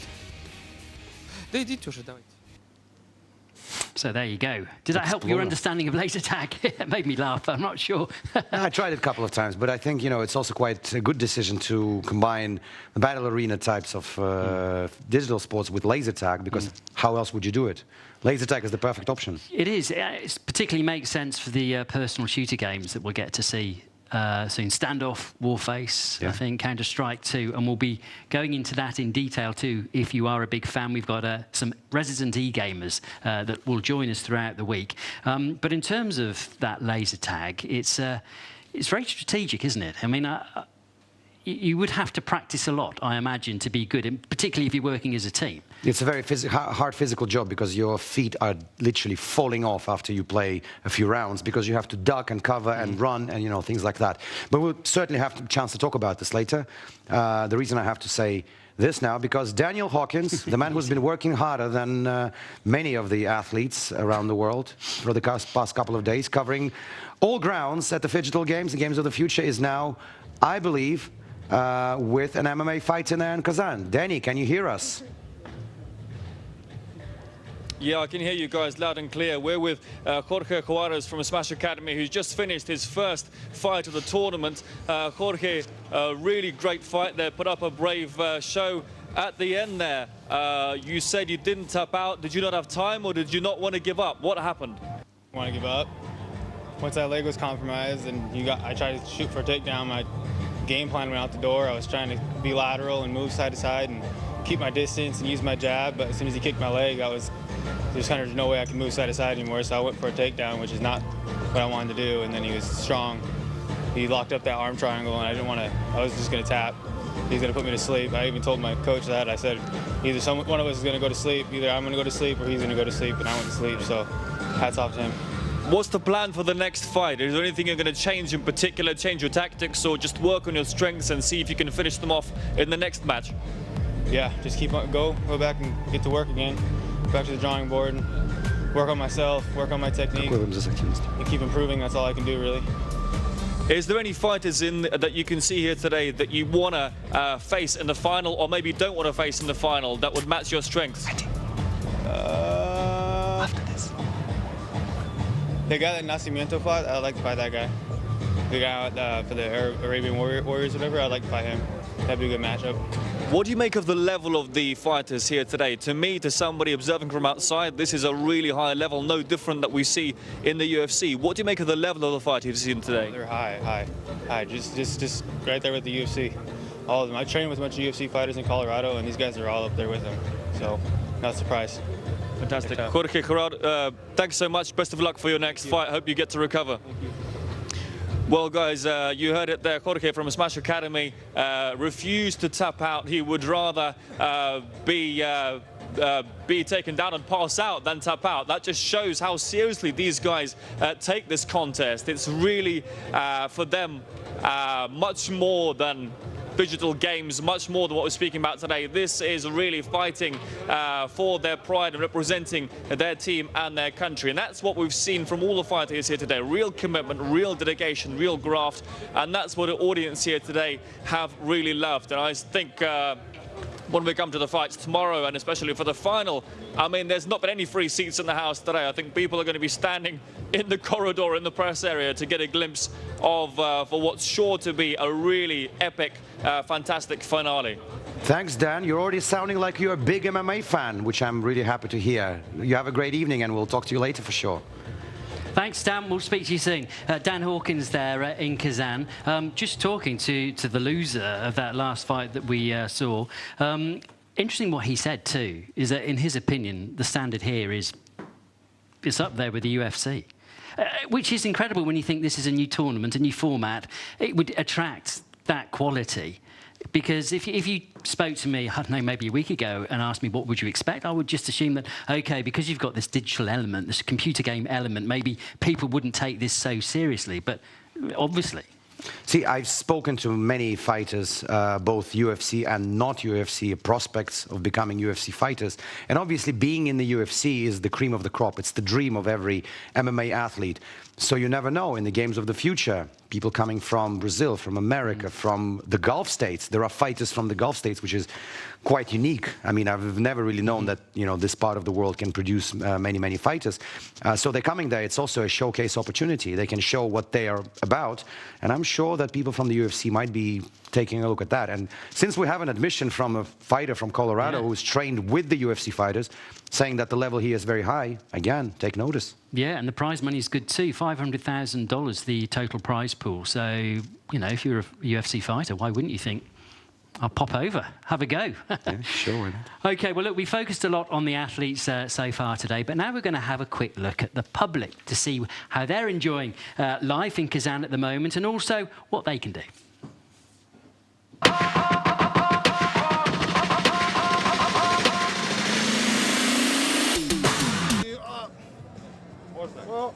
Well, that's my destiny as a race driver. Anyways, that is a pretty cool race car simulation. Very neat, and I was never destined to be a driver. That's for darn sure.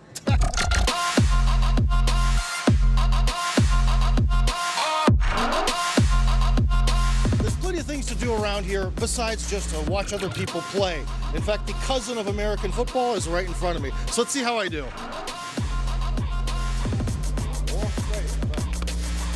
All right, you know, after living in Russia for all these years, I'm still not a very good hockey player. Let's see. Oh my gosh, how'd that happen? Whoa. Oh. But you know what? Despite living here, I still can't skate backwards very well. There it is. Whoop. money. Woo! This is very hard. It's also hard not to get hit in the neck. And you know what? The other thing that's kind of weird about it is, since it looks very real, I'm expecting to feel pain. For everything to be hygienic, you know, as we all share the same VR headset.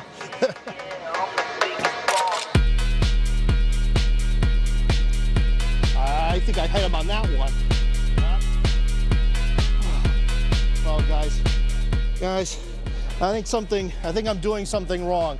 My hits aren't registering too well. But anyways, that'd be fun to do at home. So, good exercise. Digital exercise. Let's see about. Oh, what should I? Booms. So here at the Games of the Future, we have the chance to make friends of the future, or maybe I should say, to get pets of the future. Hello there. Wow. Oh, hello to you too. Wow, that's pretty good. Can you sit down? Sit. That actually worked. Oh my gosh, that actually worked. Okay, here, stand back up. Okay, and they said he can do this. I forget, what's the command? Jump? Is it this? This? Oh my gosh. Oh, that was awesome. That was awesome. It actually responds. Wow. That is really cool. Oh, wow. Thank you. What? I don't know. That might have been the heart of love. So anyways, guys, I love you too, pal. So that was awesome. So we've got plenty of robotics here to check out too at the Games of the Future, and robotics that actually work really well. I'm impressed. I'm impressed. I want one. How much do they cost? Where can we get one? Nah, nothing would replace the live one. Come on. All right, okay. Well, look, we've got our friend in the studio now because we want to talk more about tanks. Siv is here. And the world of tanks, because this is one of the big e-gamers games that are taking place at the Games of the Future. And it's been running for the last couple of days, hasn't it, World of Tanks? Just bring us up to speed, because now we're into the last group games. Exactly, yeah. Today's the second game of the whole discipline. First of all, second of all, the second and the last day of the group stage. So we, looking at the leadership board at the moment, we're seeing quite a big gap between the teams, so to say. So, for example, first of all, it's, out of question, we've got some heavyweights right here. So we've got, for example, Team Solnce. We've got, for example, Team Enemy. Some prominent names, some good players, and they've showed that they basically did their best on the map. Today, Group A has finished. We've got a game between the Team Rise and Team Scandal. The scales turned in favor of Team Rise. First of all, 5-2. It was one of the good games, good performance presented by the Team Rise. Scandal did, well, they didn't do badly, but I would say that some good positioning, they had some good positioning, but at the same time, some bad communication between the team players, some flaws on the side of the captain, I would say, and this is what we have. Okay. At the same time, we'll also have Team Synergy Oil Gas and the enemy in this case, I would say it's undebated leader, I would say, in the Group A, and I think I'm among many people who anticipate the Team Enemy to actually be in the grand finale at the end of the discipline. Okay, so just picking out from what you've said there, the teams to look out for: Enemy, which is a Russian-Belarusian outfit. Exactly, yeah. Also, Synergy Oil Gas, which is Russian. And you mentioned Solnce there too, which is a Russian-Belarusian team as well, yeah. So those are the ones to look out for. And they seem to be storming it at the moment. No real upsets in terms of results. You're getting some big wins and losses, basically. Yeah. But when we move into the next stage, I can imagine things are going to get a lot closer. Well, let's look at some of the highlights, because you've put some together for us. And for those people who are new to this sort of game, I think I'm going to do my best just for 30 seconds to explain what we're looking at. Just do your best, mate. In layman's terms. And Alexei, please chip in if you can. So we're watching a battle, right? There's two teams, and they're made up of 7 tanks each. Each player controls a tank, and you can choose which tank you want, and there are basically different pros and cons, strengths and weaknesses to each tank, and the aim is to basically destroy your opponent's base and defend your own. Is that in a nutshell? You got this sides right, mate, but at the same time, there are also, you could destroy the other team completely. There's one way to win the round and basically to win the game. But at the same time, you could also, each round is 8 minutes long. So during those 8 minutes, you could also capture a base, so to say. That's there's a flagpole coming out from the ground on the specific points on the map. And so if one of the teams spends some specific amount of time, the needed amount of time, to capture that point, you could also win the game. And during the already shown games that we have today and yesterday as well, some teams were close to capturing one of those points rather than destroying the other team, but still the more, let's say, common and a more popular way to win the game is to destroy the team, the enemy team, indeed. Now, you mentioned tactics being very important, and you also said too that there was bad communication between members of a particular team. So was that when the game unfolds? Have you got people sat next to each other with headsets on, telling each other what to do? Is that how it's coordinated? Yes, teams, team players are closely, let's say, communicate with each other. They're very close. They first of all, they sit next to each other, basically, of course, with their headphones on. No, we can see now, yeah. Yeah, exactly. And they do have constant communication with each other. The captain being the leader of the team, of course, he coordinates all the movements, all the strategies, all the tactics between his allies, between his team members. And when some crucial, let's say, things happen during the game, they could adjust their course of action. But let's say it is better to have, as you mentioned, it is a strategic game, of course, and when some bad play, let's say that, some bad strategies are picked from the very beginning, well, basically done and dusted, about 90% done and dusted for the team that picked a bad strategy. But still, we, as I mentioned before, some, I would say, we have some strong teams presented at the Games of the Future, the digital games taking place in Kazan, and now the teams are somehow, I would say, being filtered, because we obviously can see some stronger teams, which you mentioned as well, Team Solnce, Team Enemy, and I think the majority of people, and who are also fans of the game, of course, they highly anticipate those teams to be in semi-finals, in grand finale, of course. But for now, it's almost the end of the second day of the group stage, and we've got Team Solnce and Team Beyond being their game being underway. I do know that before this competition, I did obviously do some research on Battle of Tanks, but I heard the guys from Solnce saying that they thought Beyond would be their main competitor. Would you go along with that? Yeah, Beyond is another heavyweight in this case, a very good team. Still, we also have that yesterday they had a game with the Vechная Zima team, which you could say the no offense meant, but a rookie team, and in this case, a score 1-5 in favor of Beyond shows that exactly. Some good communication. Again, in the case of Team Beyond, did their work. They, well, They will obviously perform very well with a scoreline like that. Exactly. Look, and there's no physical part to it, right? It's only digital. Well, this is interesting because there is going to be, after the World of Tanks, it's interesting what you say about a physical part, it makes you think. But they then have a super final where I think the winners can choose what physical activity they want to play. Laser tag is one of those. I think they can even opt for a basketball game or a football game. But we'll wait to see what that happens. But tomorrow the knockout stages start, yeah? Yeah, the playoffs starting, and we'll see who's going to join the semi-finals after that, and the grand finale at the end of the day. We'll look forward to it, and we'll be talking to you again. Now, and $175,000 to be won for the first place. Really? Exactly. $500,000. Why did I not carry on playing computer games? I don't know. Right, OK, well, look, I think we've got a nice little story to come because, of course, we all like to think, how would we get on if we tried to play this computer game? Well, I think some people have been trying to find out. Всем привет, я Луп. Мы из команды Солнца, и сегодня мы выполняем челлендж 3 в ряд.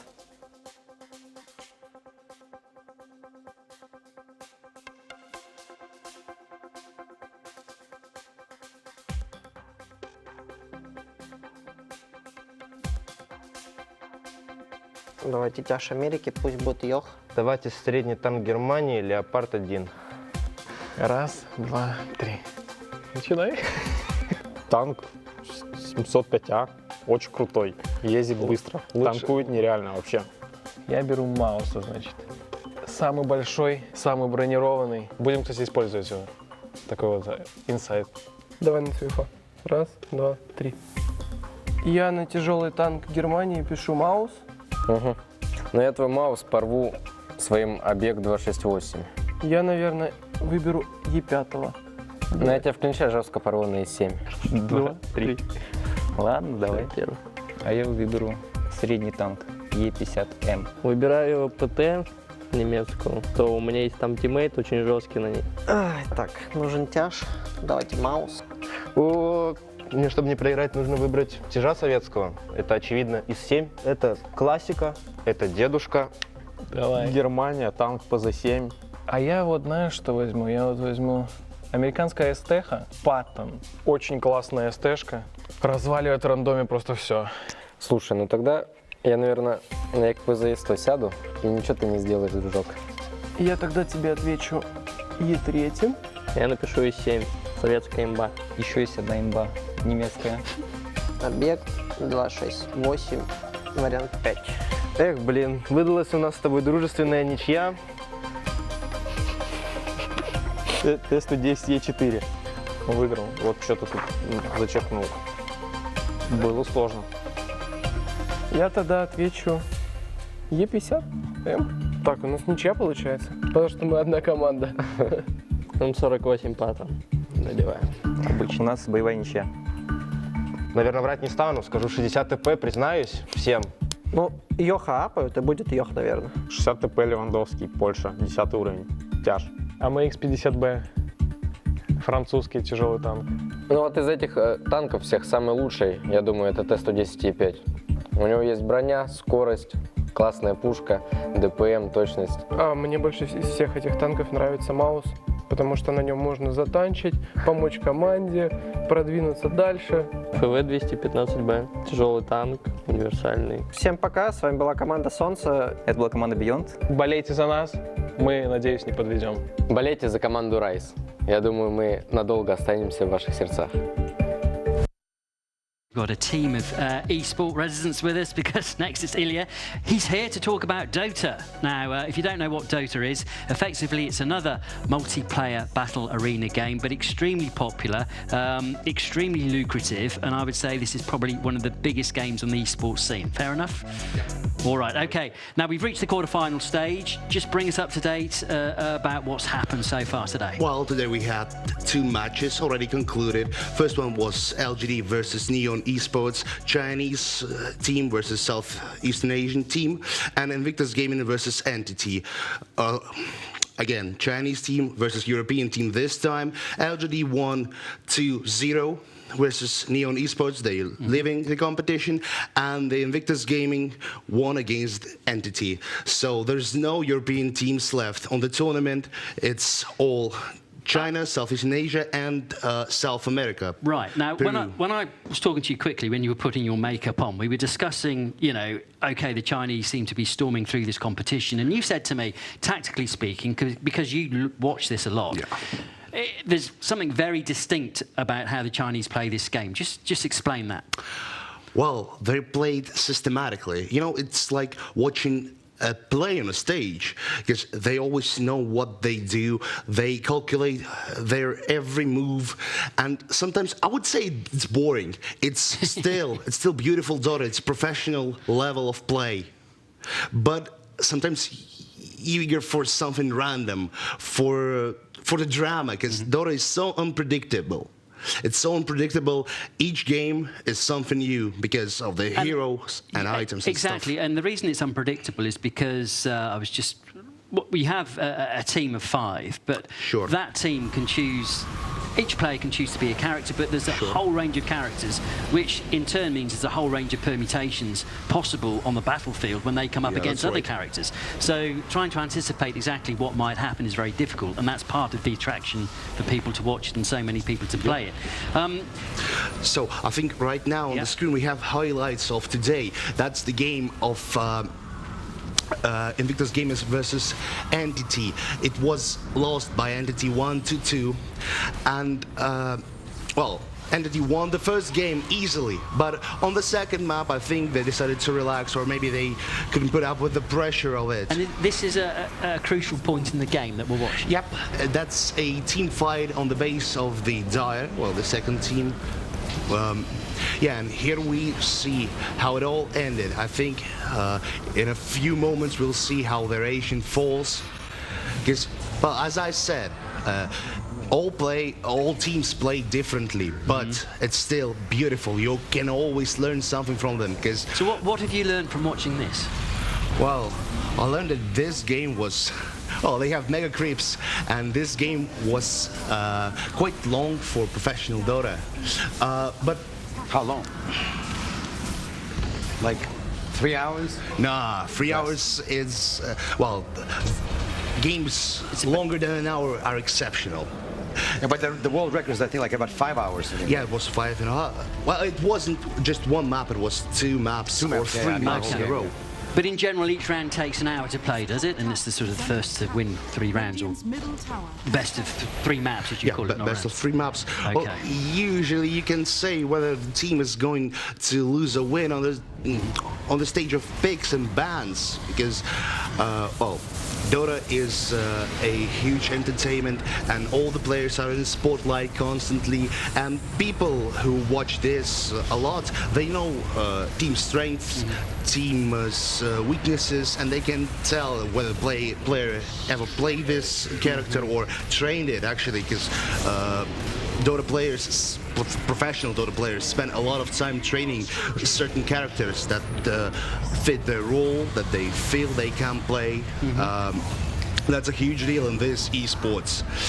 And I think we could cross live to the ongoing games. Okay, because let's do that. Right now, on the way, we have 2 actually games. Extreme Gaming versus Azure, 2 very strong Chinese teams. Well, I think Azure may be one of the favorites of this competition, because their current score 1-1. Azure lost 1 map, and Extreme Gaming also won 1. I think it is live broadcast. Just to give you a quick review, that's an early stage of the game where there's usually not much happening. Teams just lining up on their positions, earning gold by last hitting creeps, killing creatures in the forest or in the lanes, and the real hustle starts a little bit later, somewhere around 15 minutes mark. And that's so at the moment we're seeing the players and the characters quite far apart from one another. Yeah, sure. Compared to the previous. Map is big. Ability in this game is one of the key features. Here we see a team fight, actually a big team fight with ultimates, and yeah, here. Yeah, Extreme Gaming have lost. Nah, actually, it's a draft. Because in this stage, huge team fights, if they happen, they don't decide that much because urgent moments are usually in the late game after the 25-30 minutes mark, where every mistake is crucial, and just wrong timing, wrong place can cost you your win. Okay, so you just mentioned there is Azuri Ray, one of the big favourites here. Yeah. And what was the score, sorry, in that game we just saw? Well, or just the for early now, stages? in their competition, the score is 1-1, and this map is a decided match between them. Okay, who's leading so the competition. it's a big one to watch. Yeah. And then also later we have PSG Quest against Boom Esports. Is that correct? I think it is about to start. Well, according to the plan, it should have started 5 minutes ago. This just piqued my interest because PSG. This is actually. You think it's Paris Saint-Germain? Yep, it's Paris Saint-Germain. Quest Sports entered a partnership with the PSG Football Club. Yep. Which shows where all this is going, doesn't it? I mean, it's all going there. Absolutely, everybody's heading. I gotta say, I was looking at your face when Ilya was explaining everything. I was in your shoes when I arrived in Kazan for the Dota tournament.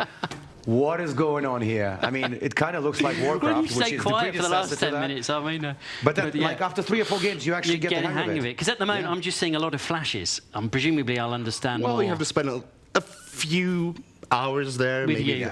No, you can do it alone. Okay, all right. Well, that's and then this is the quarterfinal stage. Quarterfinals. So, is it clear who's reached the semi-finals then so far? We have the first match for tomorrow. It's LGD versus Invictus Gaming, and the teams for the second match, of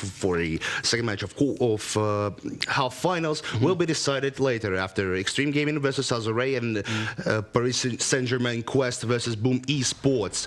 Actually, that's funny. The first match, LGD and Invictus Gaming, they won their groups in the group stage, so they were ascended to the quarterfinals already, and they won again today. How popular has this event been then? How many people are tuning in from Southeast Asia to follow these, or China to follow these teams? I don't think we have the statistics by countries, but I can say recently I've been checking the online translation for the Games of the Future, and I think Russian transmission or stream broadcast was seen by something around 30,000 people, and overall number of viewers for the English broadcast was at least 5,000-7,000, I presume, as far as I remember.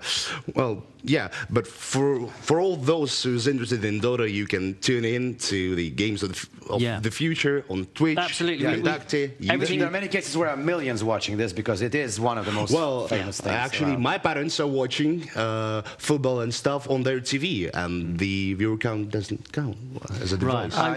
Take us through another discipline which is hugely important, and honestly, I know absolutely nothing about it. I'm sure Andy as well, despite his researching all the time. It's called Warface. It's research. I hope you won't ask me to show you my Warface. No. All right, can I start by saying one word, or a few? Sure. First-person shooter game. Now, I can relate to this. So this is basically, I think we'll show some pictures too if you've got them, but effectively this is where you go around with a gun, and there we are. Yep. But what differentiates Warface from other first-person shooter games then? Well, I think it's the tempo for me. I played many FPS games, first-person shooters, and well, the difference between Warface and CS, Counter-Strike, for example, and we also have this on this tournament, it will start later a few days, is the tempo.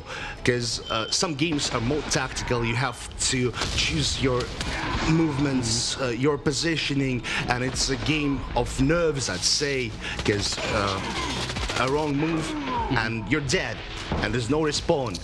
And in case of Warface, it's always movement. You see, you can slide, glide, jump around, just move or you die. You can see what it means to people who win too. This guy's ready for the physical part. Look.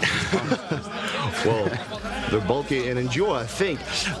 And in this game, in this type of digital competition, it's cool that even in the group stages, after playing 2 maps online, they have to go to the physical part, laser tag. Yep. And today the group stages have concluded. We got 12 teams ascending to the playoffs, and the real heat will start tomorrow, I think, when we see the results of the initial days of playoffs. Were there big point swings between playing the computer game and then playing laser tag? I mean, did you see teams not do so well on the console and then gain it all back playing laser tag? First of all, they're not playing consoles, they're playing PC. I beg your pardon. No, that's video games. That's all right. Right. Actually, teams have trainings in laser tag. They train before the competition and even during the competition.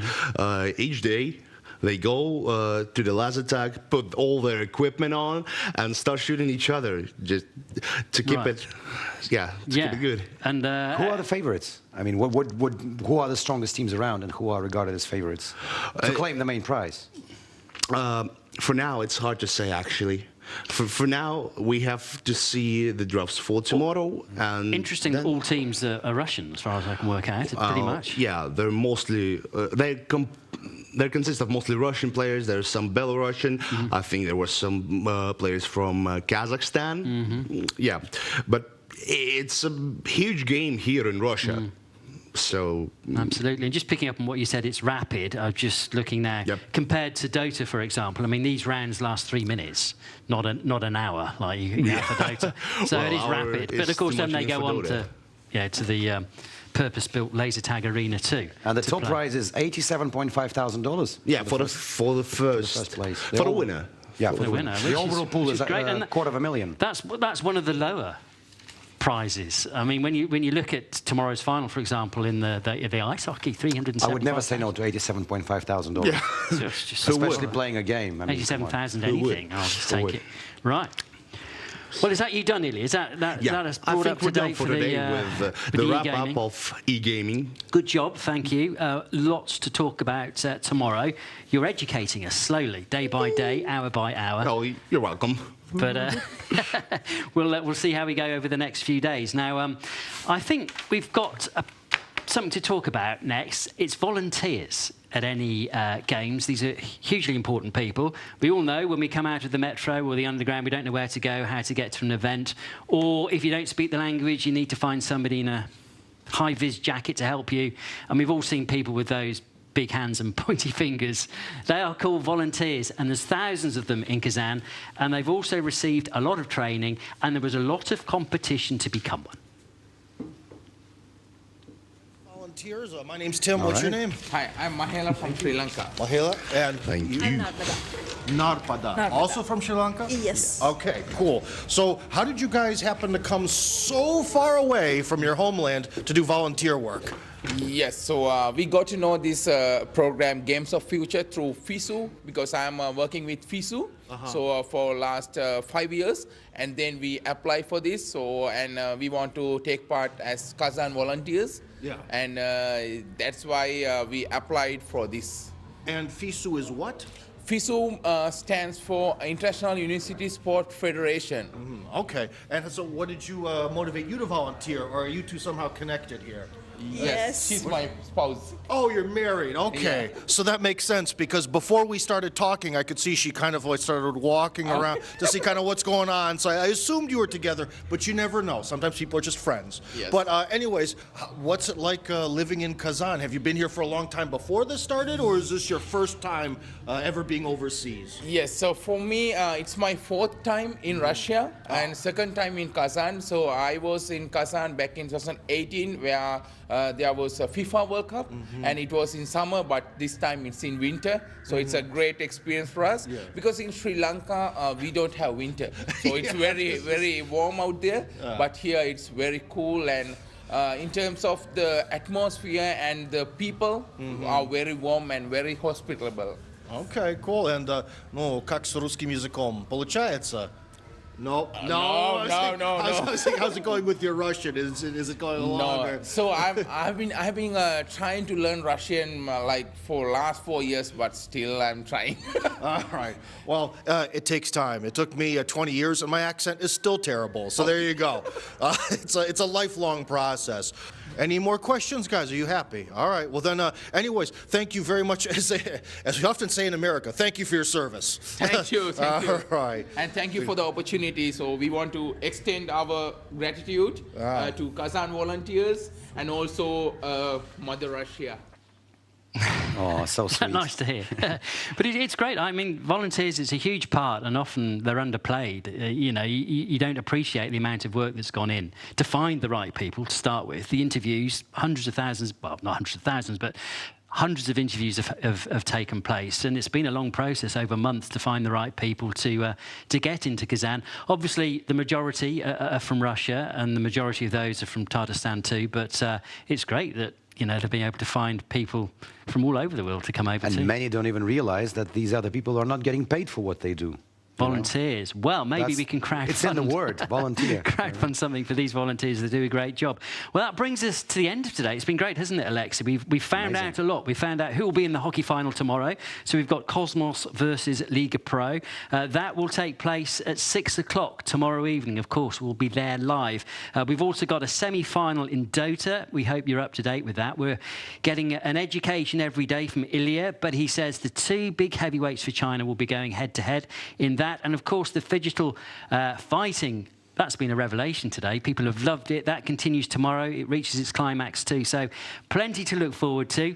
As always, it's been great to have your company. Great to have you in the studio, Alexei. Really appreciate it. Thank you, Andy. Appreciate your thoughts. And sleep tight, because there's a busy day. Come back with lots of energy. See you then.